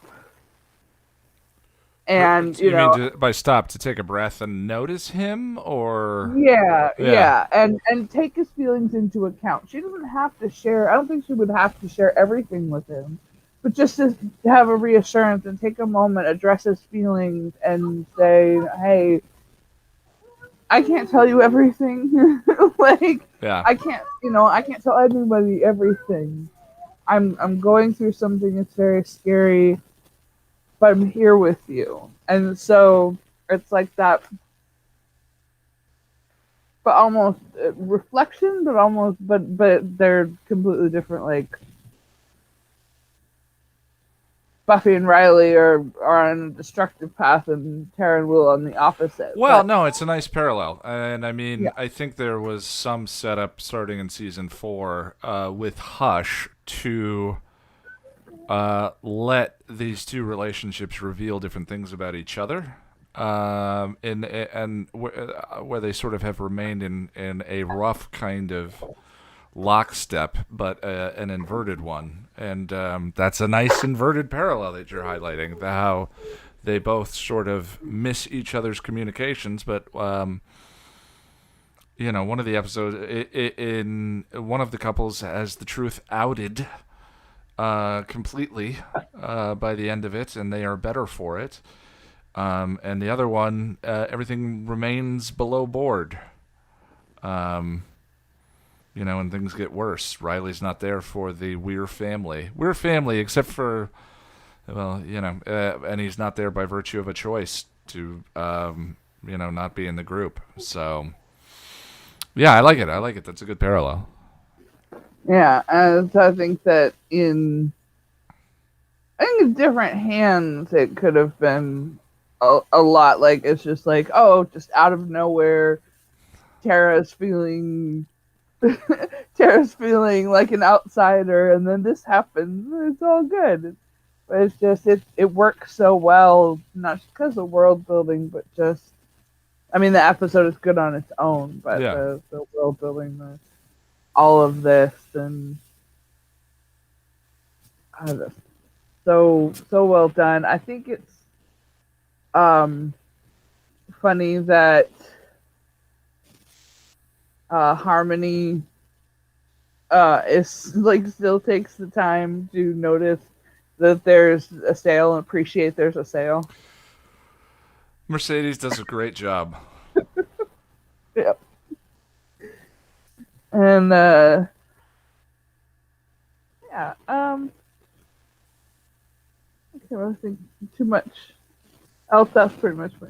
All right, cool. Well, it's good to see you. Good to see you too. Let me go to Kyle. Kyle, sir, how you doing? Did I get that right? Convolk JT, Kyle? I got it wrong. Oh, I did get it right. We'll come back to you. Russell, are you there? I am here. Hey. You hear me? I can hear you. How you doing? I'm doing good. How are you? Excellent. We're sitting in group. We're talking about family. Group, that makes us sound like a therapy group. Well... I kind of stuttered last time I was here. What happened? And last time I was getting into the soul stuff. I just wanted to point out, Ian. Yeah. My perspective on the soul canon is not saying you're wrong or anybody in the group is wrong. So if I've ever given that impression, I apologize profusely. No. So- We welcome disagreements and debate. So, no, I wanted to throw that out. I had to leave abruptly the last stream, but I did go back and rewatch it, and I was like, I need to throw this out there. No, you're definitely my most outspoken soul seed of identity commenter. So when I think of but it's a large group. I think there's a whole bunch of people that, and I think vampires conventionally are portrayed that way. So yeah, no problem, bud. Well, tell me about family. Family. Until I rewatched this episode today, I was going to do a parallel between this and our upcoming Angel episode, Guys Will Be Guys, but I think it's ultimately way too different to be considered a parallel. Just because I don't know what exactly happened to Tara's mom. I know she passes, but I don't know how she passes. Does anybody know or remember? No. I don't think it's specifically alluded to, but she did. So I was thinking of the parallel of the sacrifice, and the father-daughter thing, but I don't know if that applies or not, or what Tara's dad had in store for Tara once they brought her back home, or wouldn't have been good. Boris says, I think it's implied to be from disease, but it's not specific. And we talk about the that placebo meant to control her kind of thing. I think there are lots of ugly interpretations we could go with from there.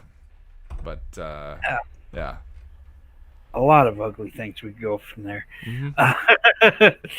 I do like the design of the demons in this episode, the ones Buffy can't see.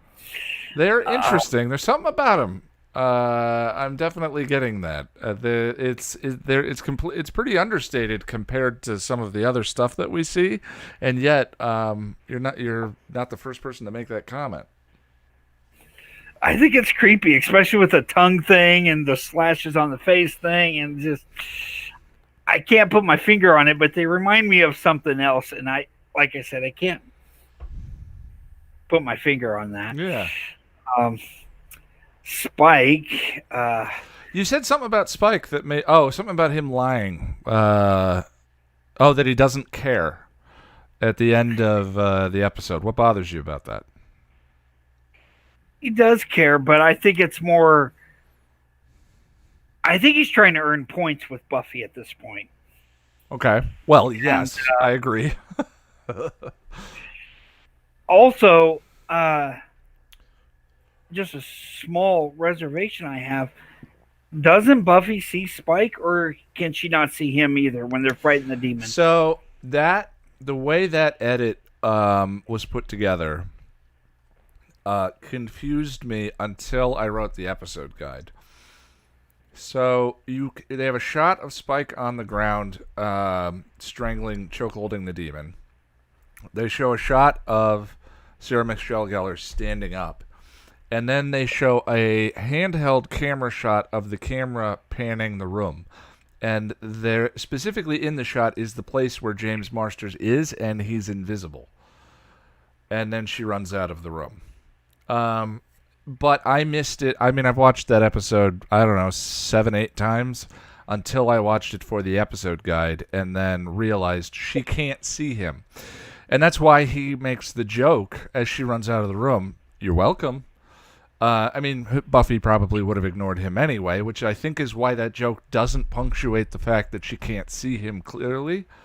But if you go back and you watch that shot, the pan shot of the room, I think that shot is in there to indicate that the spell has made him invisible to her. Yeah, I missed it even during this rewatch. It's a weird. It's just something about the edit and the way it's shot doesn't land. I think what it is the shot of James Marsters choking the demon is too close. So we, the viewer, can't see enough of the background so that when you get the pan, you realize that she doesn't see him in the shot. It's too close in on James Marsters' beautiful face. So yeah, I missed it too, which is why I specifically went out of my way to highlight that in this video. I see. Yeah. I'm actually going to rewatch this after we're done with our stream today. Yeah. It cracks me up. James Marsters is an amazing actor. He steals even the smallest scenes on either Buffy or Angel. And him in this scene, him hitting Tara, which is not good, but it's still James Marsters at his best. Yeah, You know, well, it's I think that's one of those ones that's like, well, he's a demon. And it's for a good cause. So I think that the Scoobies would excuse it under these circumstances. You're a piece of work. I like you. I like you. Family is a fun episode. I really like it. I love the touching scene where Buffy finally stands up to Tara against her family. The only reservation I would say I would have, Tara uses that spell. Mm-hmm. Yes. But Willow will get into the same kind of problem later down. And Tara's not equally as forgiving about this. Yeah. Okay. Well, I think that gets into a bog. Where yes, I've tried to, but I've also tried to highlight that as we've gone through, the number of times Willow has reported a return to magic, and Willow also did it purely without a Mr. McClay sort of lording over her and terrorizing her into different things.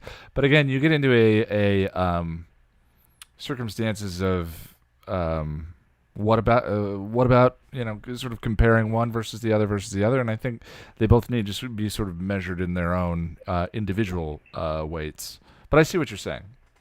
Yeah, I'm not saying Willow wasn't wrong and Willow wasn't more toxic about her behavior. What I'm saying is I felt like Tara could have been more supportive of her, even if she had to step back like she did from the relationship, but not abandon it completely. That's all I'm pointing out. That's tough I think what they're working with there is that alcoholism metaphor, and when dealing with an alcoholic, you can't force a person to make a healthy choice. You have to take care of yourself first and hope. But I get what you're saying. Yeah. Like I said, this was a great episode. Spike is somewhat highlighted here. Oh, and Sandy. I had totally forgot Sandy made her re-debut in this episode. It's her little teeny tiny 3-episode arc is to me kind of fascinating. It's like the Star Trek show Below Decks. I've heard. I love I haven't watched any of it, but I love the concept of that show. The nobodies that are on the Enterprise during their adventures. But I do have to ask: is she a victim at this point? She's a demon. She was a victim, sure, back when Willow or Vamp Willow sired her. But is she a victim at this point? It depends. Well, yeah. I think that Angel and Spike speak to that specifically. We haven't seen her. We don't know what she's done. But Angel and Spike's scene from the end of Damages comes to mind. She's an innocent victim, so were we once upon a time. True. But that's her human self. Ever since she's a vampire, I got to assume that she has killed and the closest parallel I can create to her would be well, both Buffy and Angel make exceptions to that rule. Buffy with Spike and his chip, and later Spike and his soul. Buffy with Spike and Angel, and Angel with Harmony at Wolfram and Hart. You know, as long as Harmony doesn't kill and drink human blood, he's willing to have her as his secretary at Wolfram and Hart. So I think that puts Sandy in more of a gray area, provided we know. Also, that scene with Riley is so interesting, and I love the way that the actress plays Sandy's reaction. But she asks him back to her place, and maybe she's hunting him, but the way Riley responds is so interesting. My heart belongs to another, besides I don't go out with vampires. It's such a... And then she just sort of looks rejected while picking at her drink. So, and then later, she bites him with consent. So, it's very hard to interpret. Sandy is never shown to be demonstrably evil. She has a demon in the way we, vampires do. But, justice is a reaction not to the potential of evil, but to the act of evil. And we don't see any of those acts portrayed on screen. True. She's interesting. I think Sandy's very interesting, is all I'm saying. She is very interesting. I always looked at that scene like, had Riley not known about vampires, just hypothetically, she would have taken him out, and that would have been her lunch for the night. Yeah. Well, the other one, vampire that Sandy reminds me of in just sort of a parallel way, the sort of low. I mean, like there are the Angelises of the world, and then there are the low-grade vampires. Is the one that Darla tries to get to turn her in Angel season 2. The goofy guy. Yeah, the goofy, I've been a vampire for a year guy, the mullet. That's so interesting to me. There's got to be an entire universe of those kind of nothing burgers. Holden's another one. That that aren't these giant perpetrators of evil, but they're a particular kind of animal, and that animal eats human in order to survive. Well, no, they can go vampire vegetarianism and have animal blood, but still, I think it's interesting. The one that always comes to mind is Larson. I was blanking on his name. The guy from season 5. The one Angel refers to as Sailor Boys, the episode where they go back to 1940s. Yeah. They're on that submarine, and the Angel season 5 explores that concept a couple of times. I think Damage is more interesting, but that is another good example of, he's an innocent victim. So were we once upon a time. Yeah, and he even makes a concept or makes an interesting argument, which I'll get to there when we get there. But you left enough of your soul in me to make me regret, or I don't remember what the line is. It's been a while since I've seen season 5. Yeah. But he does make a comment similar to that. Charlie points out about Sandy too. They're in a demon bar. It's not like she's hunting so specifically. They're in a demon bar. Presumably any human in Willie's knows what's going on in that bar. So not if she's hunting, not a great place to hunt. If she's not, then it really more points to the that she's the Sandy, my heart belongs to another response that he has versus that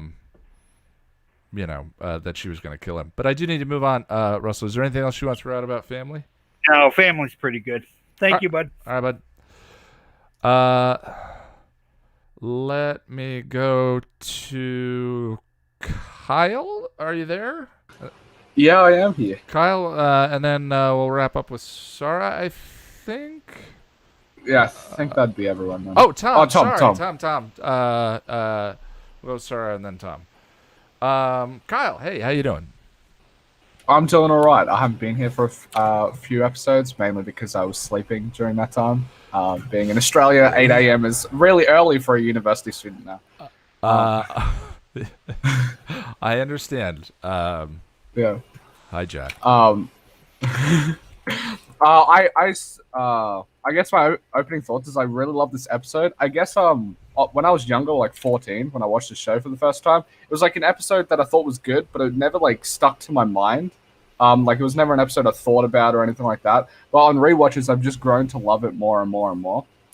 Like I said, I said here, I love this episode, but I don't feel super strongly to the queer allegory since I'm a straight male myself, which is surprising because I'm surrounded by gay people in my personal life. For example, my brother is, my best friend is, and without me trying, every girl that I've liked has seemed to be bisexual. But I feel that because I grew up in a household with my single mom and she was openly feminist and adored the show, which comes along with like those sort of views of the show. It's very feminist.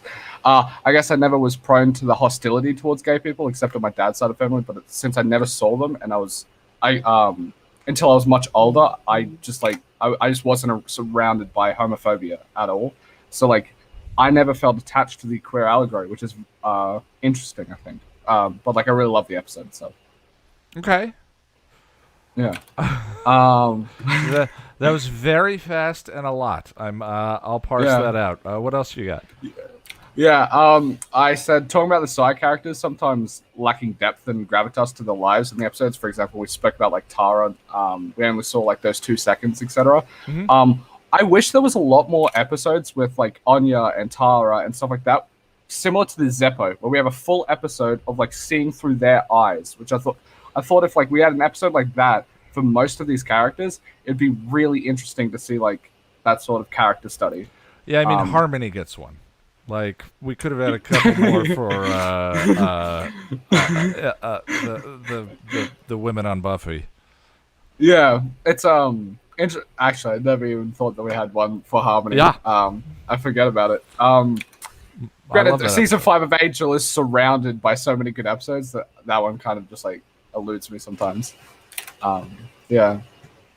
We spoke about those talkings of Spike and how he was doing things solely to get Buffy's approval. No pun intended. That post. Yeah, I didn't even beat. Was there a pun? Go ahead. But with all of that, it poses an interesting moral question for me, which is if someone tries to do noble things over and over again for super selfish reasons, like someone liking them, does that make them worse than someone that just does it for good reasons?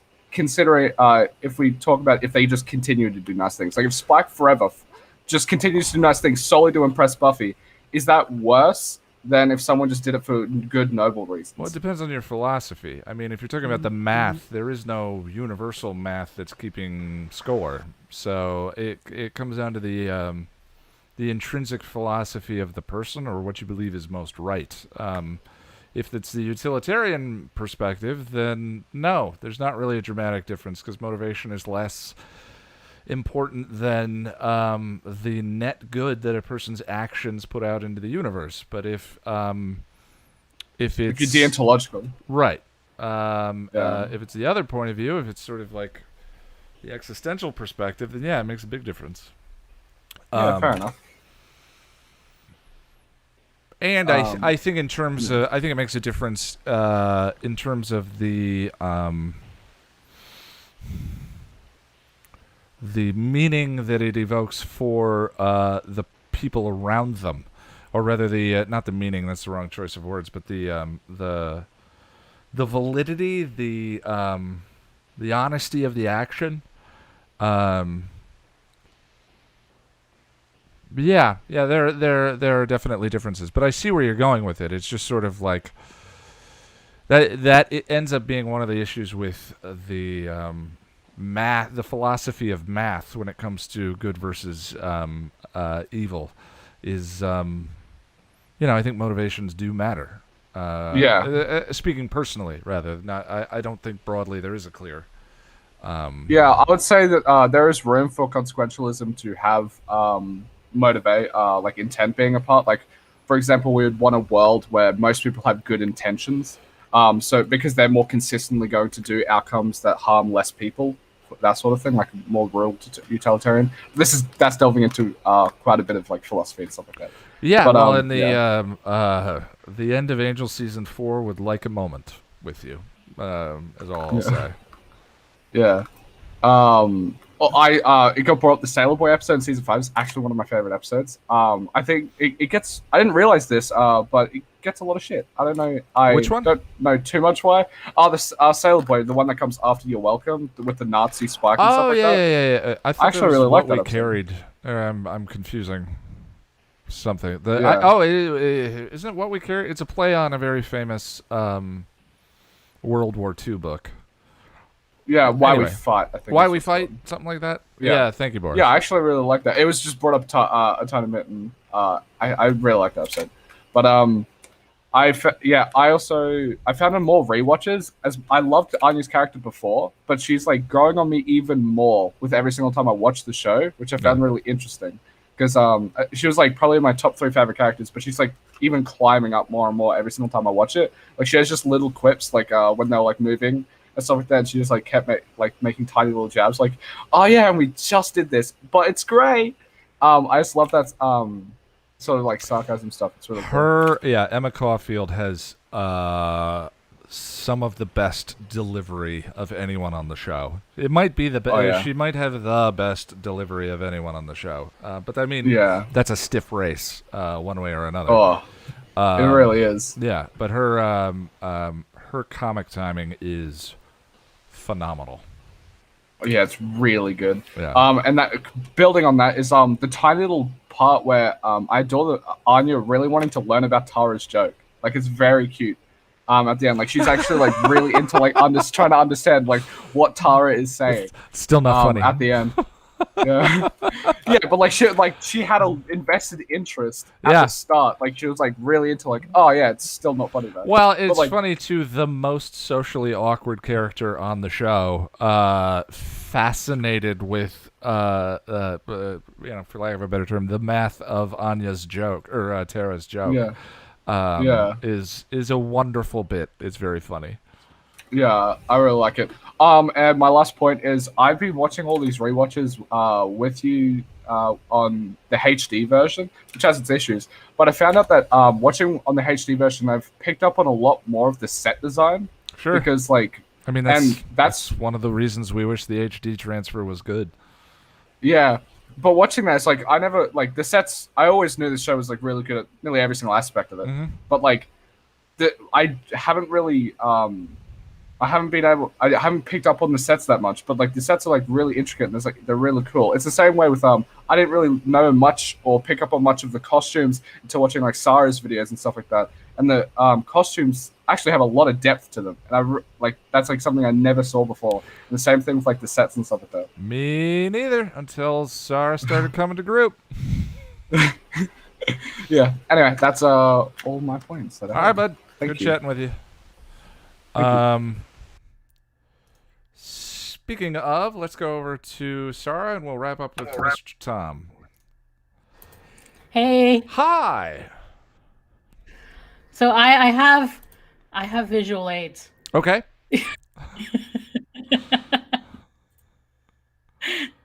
You're talking about your back. Oh, I like it.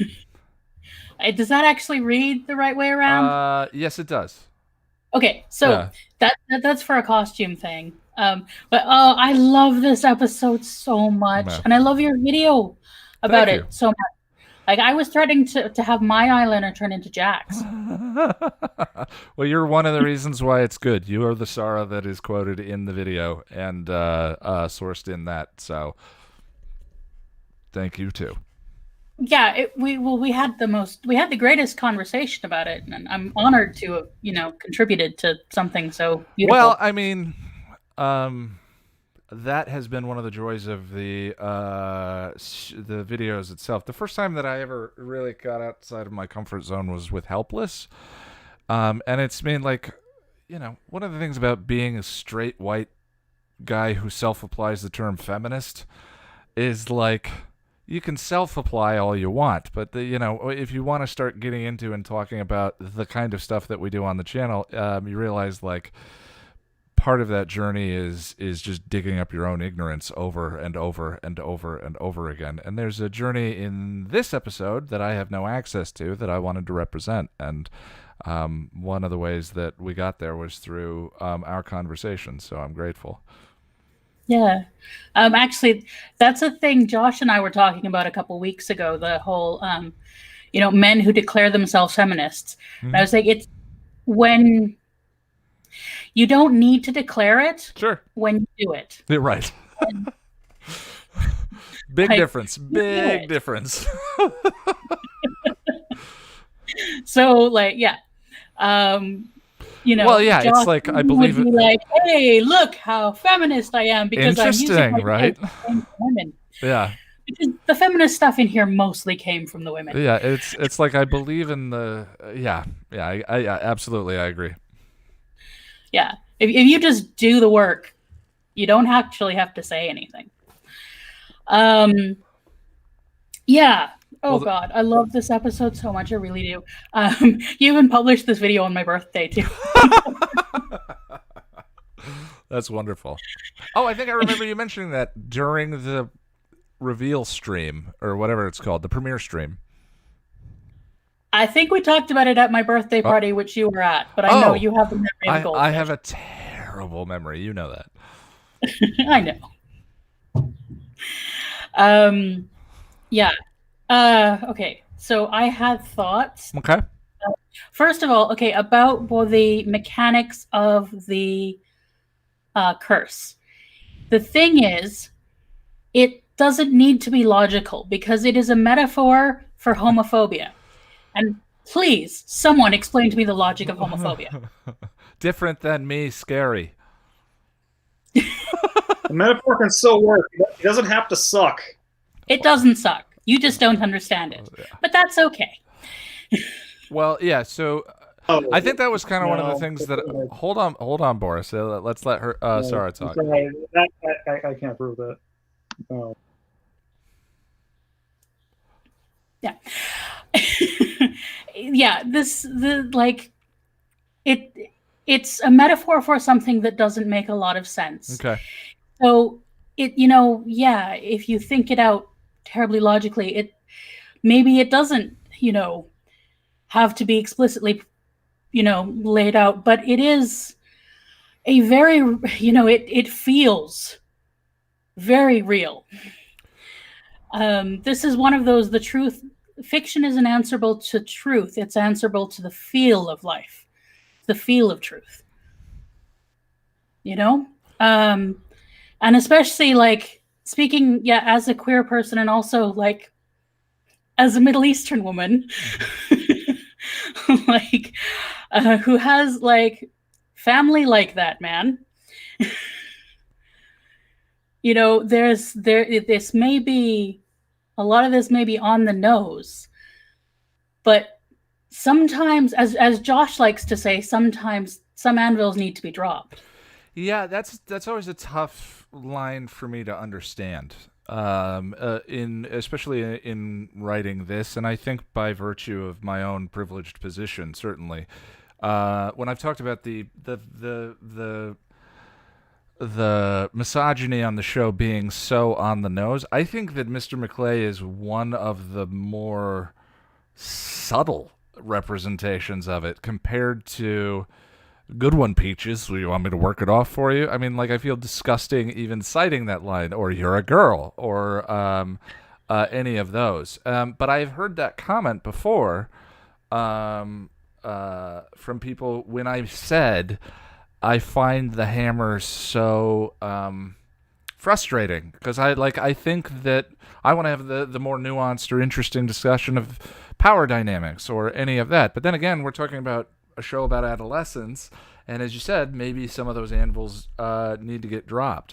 But for me, as someone who talks about these things, or for the both of us as someone who talks about these things, finding that balance where something is inelegant in storytelling but thematically of value, and which one is the episode beholden to, should be beholden to, I think is a challenge. And I'm curious to hear how you find that line, or when something works for you versus when it doesn't. For me, I think the reason that this stands out is because it's kind of like we've got very high notes that are like, if it's sort of like a symphony. Sure. One of my favorite, a symphony of misogyny. Worst band name ever. Because misogyny is a real thing in real life. Yeah. Every one of us deals with, internal and external. So there needs to be, what we have in Buffy often is we have the very light keys that are almost at the dog whistle level of hearing. Okay. Like, you don't recognize them until later, sort of things like Xander. And then you have like the bass drums or something, like then you have, we don't have the in-between stuff. No, not so often. Yeah, touches from like Andrew that pay off later, or not Andrew. Jonathan that pay off later, and the trio. But for the most part, it's just we don't get the in between, and so when those anvils land, even though they need to exist, they feel like listening to the overture of 1812 and only hearing the cannons. Right. Well, and I mean, I think there's an argument to be made too that given the show's target audience of the time and all of that, maybe with certain topics you don't want to be that subtle. But then the show has very subtle levels that it works on in other ways. It's just specifically misogyny is such a hammer on the show most of the time, and then certain things just get ignored as it goes. And that's why I didn't mean to lead with this, and I don't want to sidetrack you too badly, but the Whedon stuff to me now kind of makes that make a little bit more sense, where it's an academic understanding of misogyny versus a practical one, or a being able to tell the stories of it from the intimate perspective. And Charlie pointed out season 6, and I'm like, yeah, Marty Noxon was the showrunner for that season. And you get a very I would never have applied the term nuanced to the trio, but their representation of misogyny certainly is. And it's the most interesting version by that point. So anyway, I'm sorry. Yeah, no, and I really think that what makes Buffy a feminist text, where it is a feminist text, which is sort of hit and miss, is often elements that come from Marty's work and from Jane's work. We tended to take credit for, for a lot of it, but which, hey, there we go, more notes of misogyny. But yeah, the sort of where it came in, and also like a lot of the stuff about queerness and queer family and stuff probably came from Noxon as well, because her mothers were a couple. So we had some people who understood things somewhat from the inside, or as close to the inside as they could be, But yeah, I think it's an imperfect text, but what's there is beautiful, and really meaningful to me. I mean, queer family means so much to me. It's like Chosen Family is probably one of the deepest things about the queer community, because people tend to lose their birth family, and so all you have the people who pick you. And I was picked by people, who gave me a queer family before I even Disaster buy. Didn't realize till she was 30 something. That's a thing that happens. But yeah, so it's like this is a thing that it's really wonderful to see portrayed on screen. And there wasn't a lot of it shown on screen at the time, certainly not on any of the major networks. I may have been watching Queer as Folk and stuff like that, but to get this representation was really lovely. And even though it's imperfect in moments, it's it meant a lot that it was there. Sure.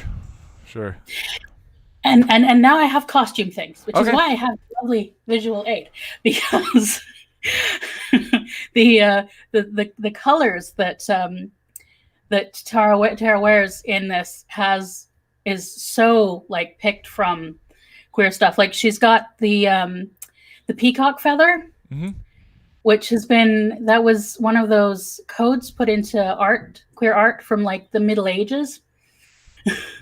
Even you'll see it in pictures of monks and stuff, and they're trying to indicate these two are a couple. They're trying to sneak it in somewhere, and so they give them a peacock feather. So that's been that's one of those things. And also there's the color lavender, the color purple, which the girls wear, which has also been deeply associated. I mean, queer folks were called the Lavender Menace. That makes me. I'd never thought about the name of the book, The Color Purple, until just now. Which is Anyway, go ahead. And that's a queer text of color too. Yeah. And in the book, it is explicit that is a gay relationship. And the film, and then we have her in the beautiful sort of teal color top, and as like looking at the meanings of the original flag, and teal is sort of between purple and green, or turquoise and green, and we've got that's healing and nature and magic. So just like that's just everything about this. Yeah, I love it. Yeah. Oh, did I have something else? Oh, I could just go on forever. It's just so so beautifully made, and yeah, the whole thing with Cousin Beth, talk about so brutal. Showing shades of misogyny. Like, internal misogyny is real, and yeah, I hadn't thought about weaponized victims was the term I used in that as the idea for vampires and what Russell was talking about earlier. But go ahead. Yeah, I mean, I have cousins like that. Yeah. Luckily, they are far away. But yeah, I think anybody who has family, anybody queer who has family of a religious bent, whatever the religion, whether they're, Bible thumpers or dressed like ninjas, when you have God botherers in the family, queer stuff is complicated. And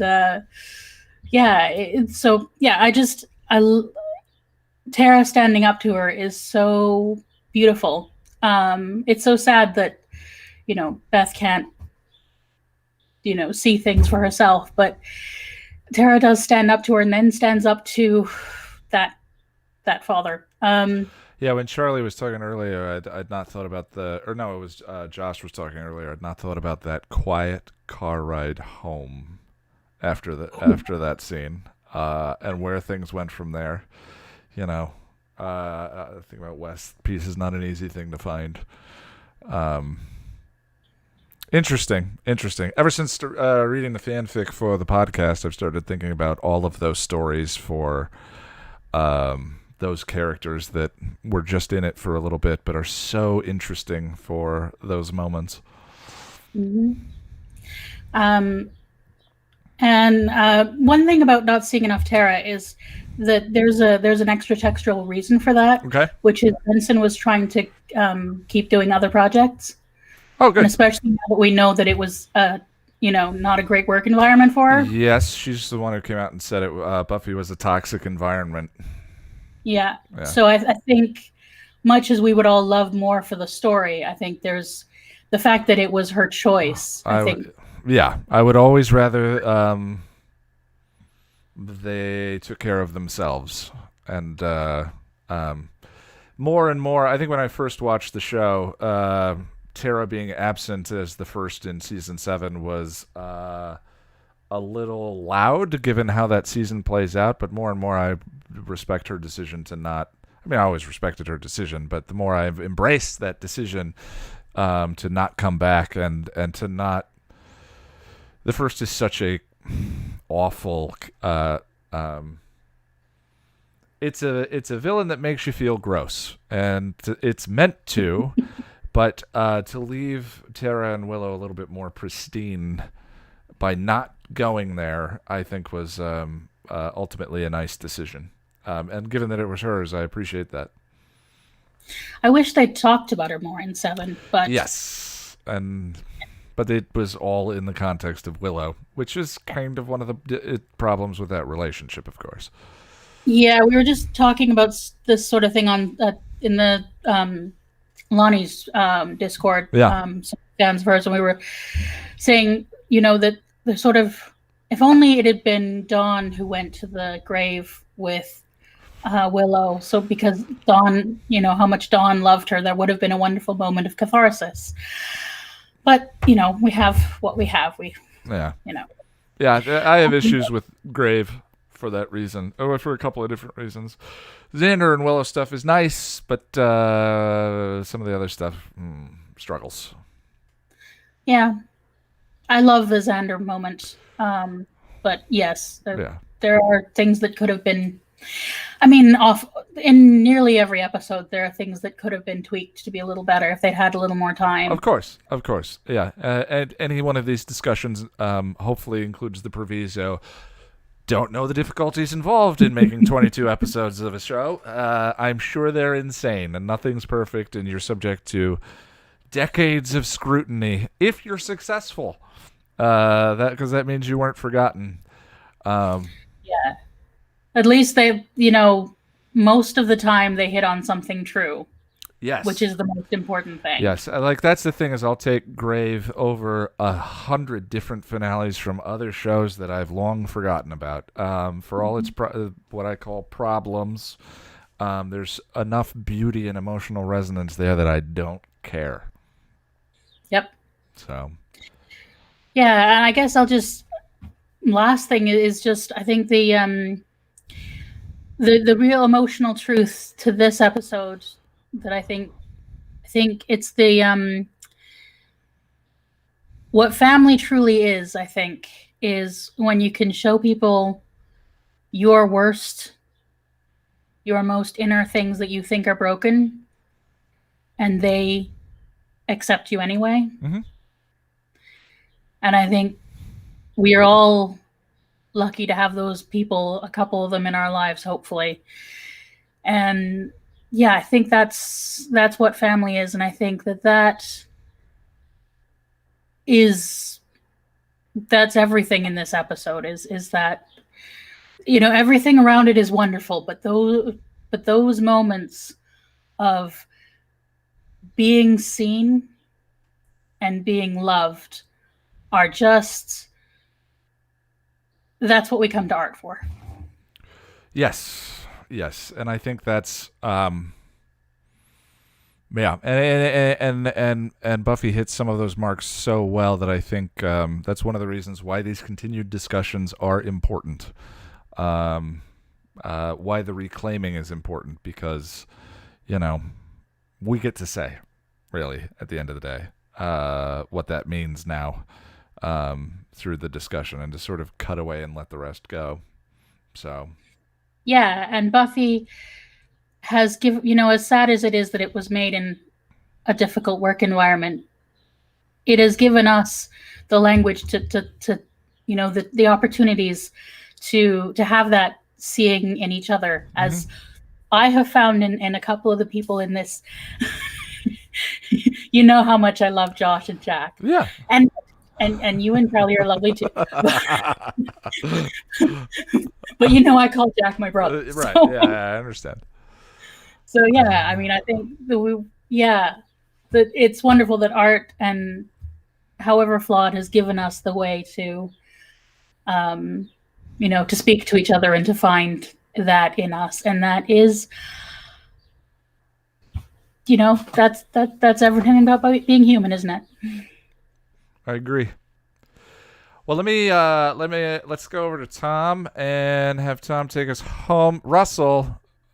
Thank you for the donation, buddy. I agree. Family is everything. Tom, how you doing, Ian? I am excellent. I love these days, especially when we have a good episode to talk about. Oh yes. What are we? And we have Fool for Love, Darla. We've got we have a nice. Oh, Guys Will Be Guys, Fool for Love, and then Darla. We have a nice run coming up. Yeah. Before We Catch Me. That's going to be weird. When I first saw this episode, it was during the original run on TV. And it didn't really, I mean, it was okay, I thought, but ever since then, I've probably seen it about 15, 20 times, and each time it gets better. Yeah. I get something more out of it. Partly because I will a lot of the times I've seen it have been through reactors. Yeah, that's interesting, right? Like one of the interesting like Sean early aspects of reactors for sure is seeing a different experience of something, Exactly. It's not just about re-experiencing this thing you love or this thing you care about, but that's one of the big draws. But it's also seeing someone else's perspective reflected in there in a way that's almost not corrupted by language. Yeah, that is raw emotion and all of that. Because they're seeing it for the first time. Yeah. So they don't have a bunch of, I guess, baggage built up or whatever. Yeah, sure. So that's always interesting. They haven't flattened everything out. It hasn't been totally normalized by an over-familiarity. Yeah, recently I've been watching. There are some episodes that I've, for both Buffy and Angel that some that I just okay, this one's okay, and they're just saying, oh, this is great, and they're finding things in it to enjoy that I had missed. Sure. So, and it's like, it's such, and then, but for this one, a couple of things I noticed for the first time, this go around. You remember when Anya first started working at the Magic Box? The first, she said, and her first customer, she serves and she says, "Please go." Yeah. And Xander gives her that, the shopkeepers union just got replaced with. Yeah. So then flash forward to this episode, and Anya is going way overboard, saying, "Thank you for coming," blah blah blah, and then Giles kind of says, "You don't have to be quite so effusive." She's kind of gone the other way. I missed that. Oh yeah, that's a nice connection. Yeah. Yeah. And the other thing I noticed, I've been as I mentioned on the chat when we were doing the rewatch, mentioned to Lonnie that I've been binging her podcasts, Still Pretty and Still Dead. Mostly Still Pretty. I'll get to more Still Dead later. But one of the things that she and Noelle keep saying is, these people, Tara is too good for these people. Tara is too good. Yeah. Yeah. Tara's too good a person for the people she's dealing with right now. I mean, it's one of the weird things about a show, right? Is like by the end of, and I realize people get exhausted by this touchstone, but by the end of Friends, I find most of the characters absolutely reprehensible. They've spent season upon season lying to each other and keeping things from each other and stabbing each other in the back and all of that, to the point where they lose my ability to care, because they're they're not good people anymore. And I mean that's sort of like the problem of needing a conflict every single episode for 22 episodes a season on season on season. Right. And I think that I don't think that's inevitable, but I think that I think what you're describing, I think, or what Lonnie was describing, is like there's a little bit of that weight in Buffy too, and Buffy even calls everyone on it in season 7. Yeah. How much more understanding can I be? And I think it's a great call out, because as much as we love these shows because the characters make mistakes and learn from them, like there is a cumulative effect of like, wow, Willow makes some terrible decisions. I mean, mind control and they all have issues with consent. Good Lord. Yeah. So, but that's my read on, yes, Tara maybe we're lucky because Tara wasn't on the show more and wasn't more a go-to for those conflicts or any of that. It got to be, it's sort of the Firefly effect. Who knows if Firefly would be the cherished show that it was if it had 5 seasons.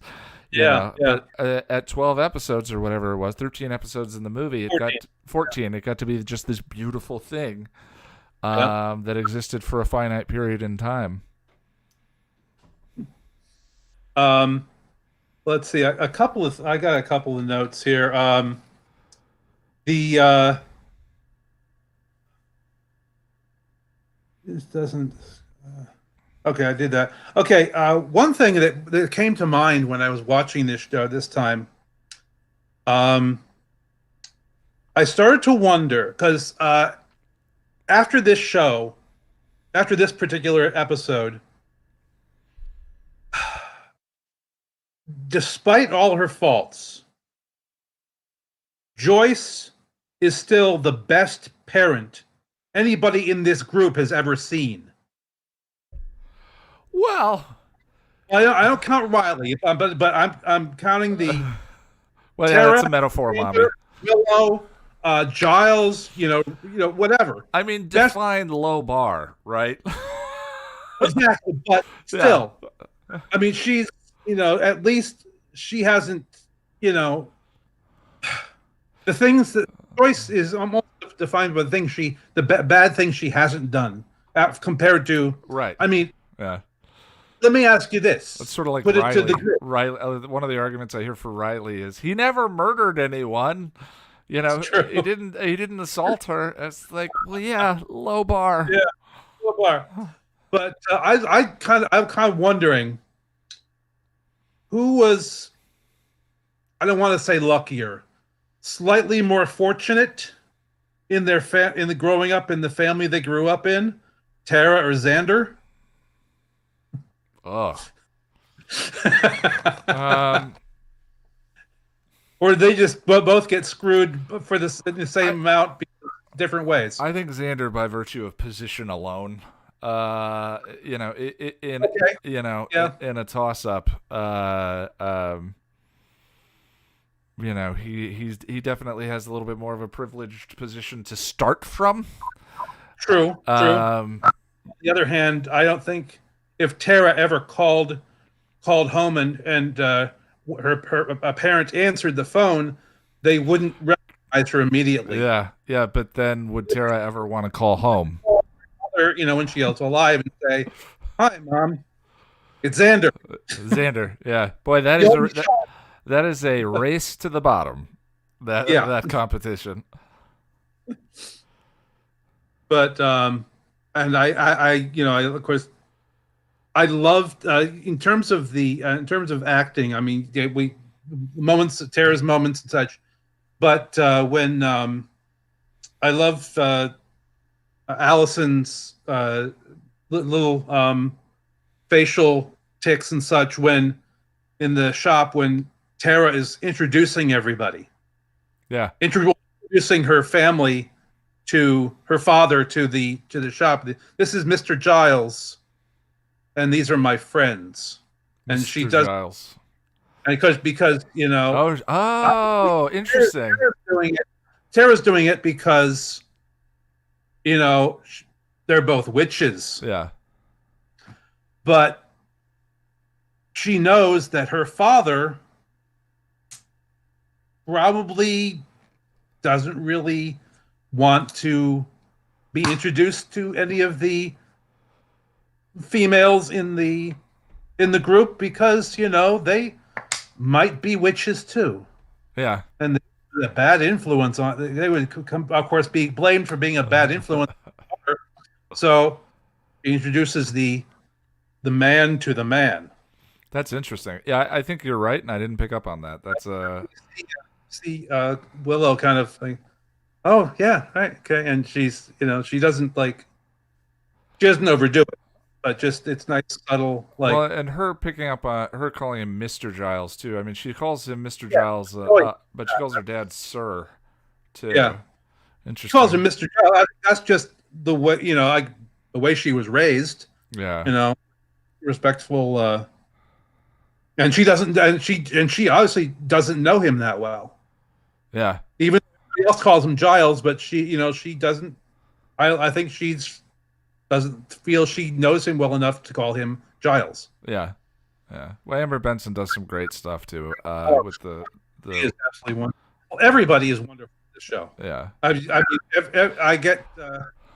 I get more and more impressed with everybody in this show as I watch it again and again. It's interesting too. There's there's definitely a transition that I struggle with the first season, not just from the camp perspective, but because everyone's acting, with the exception of Sarah, Giles. Anthony Stewart Head, with the exception of Anthony Stewart Head, who obviously had a much bigger background of experience and all of that. You get to see all of these people come into their own as actors as the show goes on. Like the contemporary version of that is to go to a YouTube channel you love and sort by oldest video and watch the oldest one first, which is something I love to do. I love MKBHD does tech reviews, and I don't specifically love a lot of the stuff he reviews, but he does such wonderful high quality videos, and he's wonderful on camera and all that. Go to his channel and sort by oldest, and it's him as a 12 or a 13-year-old reviewing bits of his HP laptop, but you get to see that maturity as he comes into his own. It's cool to see it baked into a show like Buffy too. Yeah, where they were just so young when they started. Oh God, yes. Sarah was like 20. Yeah. I mean, they were all past their teens, but not much. I think the only Mercedes McNabb was 17 when she started this. I think she had the most experience of anyone on the show. No experience. Oh yeah. I forgot about All My Children. They're acting since she was like 5. Huh. Yeah, I was thinking of the Addams Family movies. Mercedes McNabb is terrific in the Addams Family movies. Yeah. Talking about pathetically low bars, says Eva in chat. At least I didn't massacre half of Europe, Xander. Yeah. Well, is there anything else you want to throw out about Family, bud? No, I think that I'm good. Thanks. Before we go, I just wanted to throw out, what do you all think of the person who finishes the previous discussion starting the next one? I always, I never want to have people end the discussion so many times, because I feel like they're both very different positions in terms of throwing out topics versus chewing on what other people think. So, all right. So help me remember, because goldfish memory. Tom, if you're here next time, if you have the time, let's have you start first. Okay, that's fine. All right. Did we get to everyone? Did I miss anyone? Yeah. All right, my friends. Great discussion. That one was a lot of fun. Thank you so much. Next, or 2 weeks we're doing Guys Will Be Guys, and that's all I have to say about that right now. All right, we'll see you in 2 weeks. Again for the video, Ian. Oh yeah. Thanks, friends. All right, bye guys. And thank you everyone in the stream. I appreciate your time. We'll see you in 2 weeks. Bye.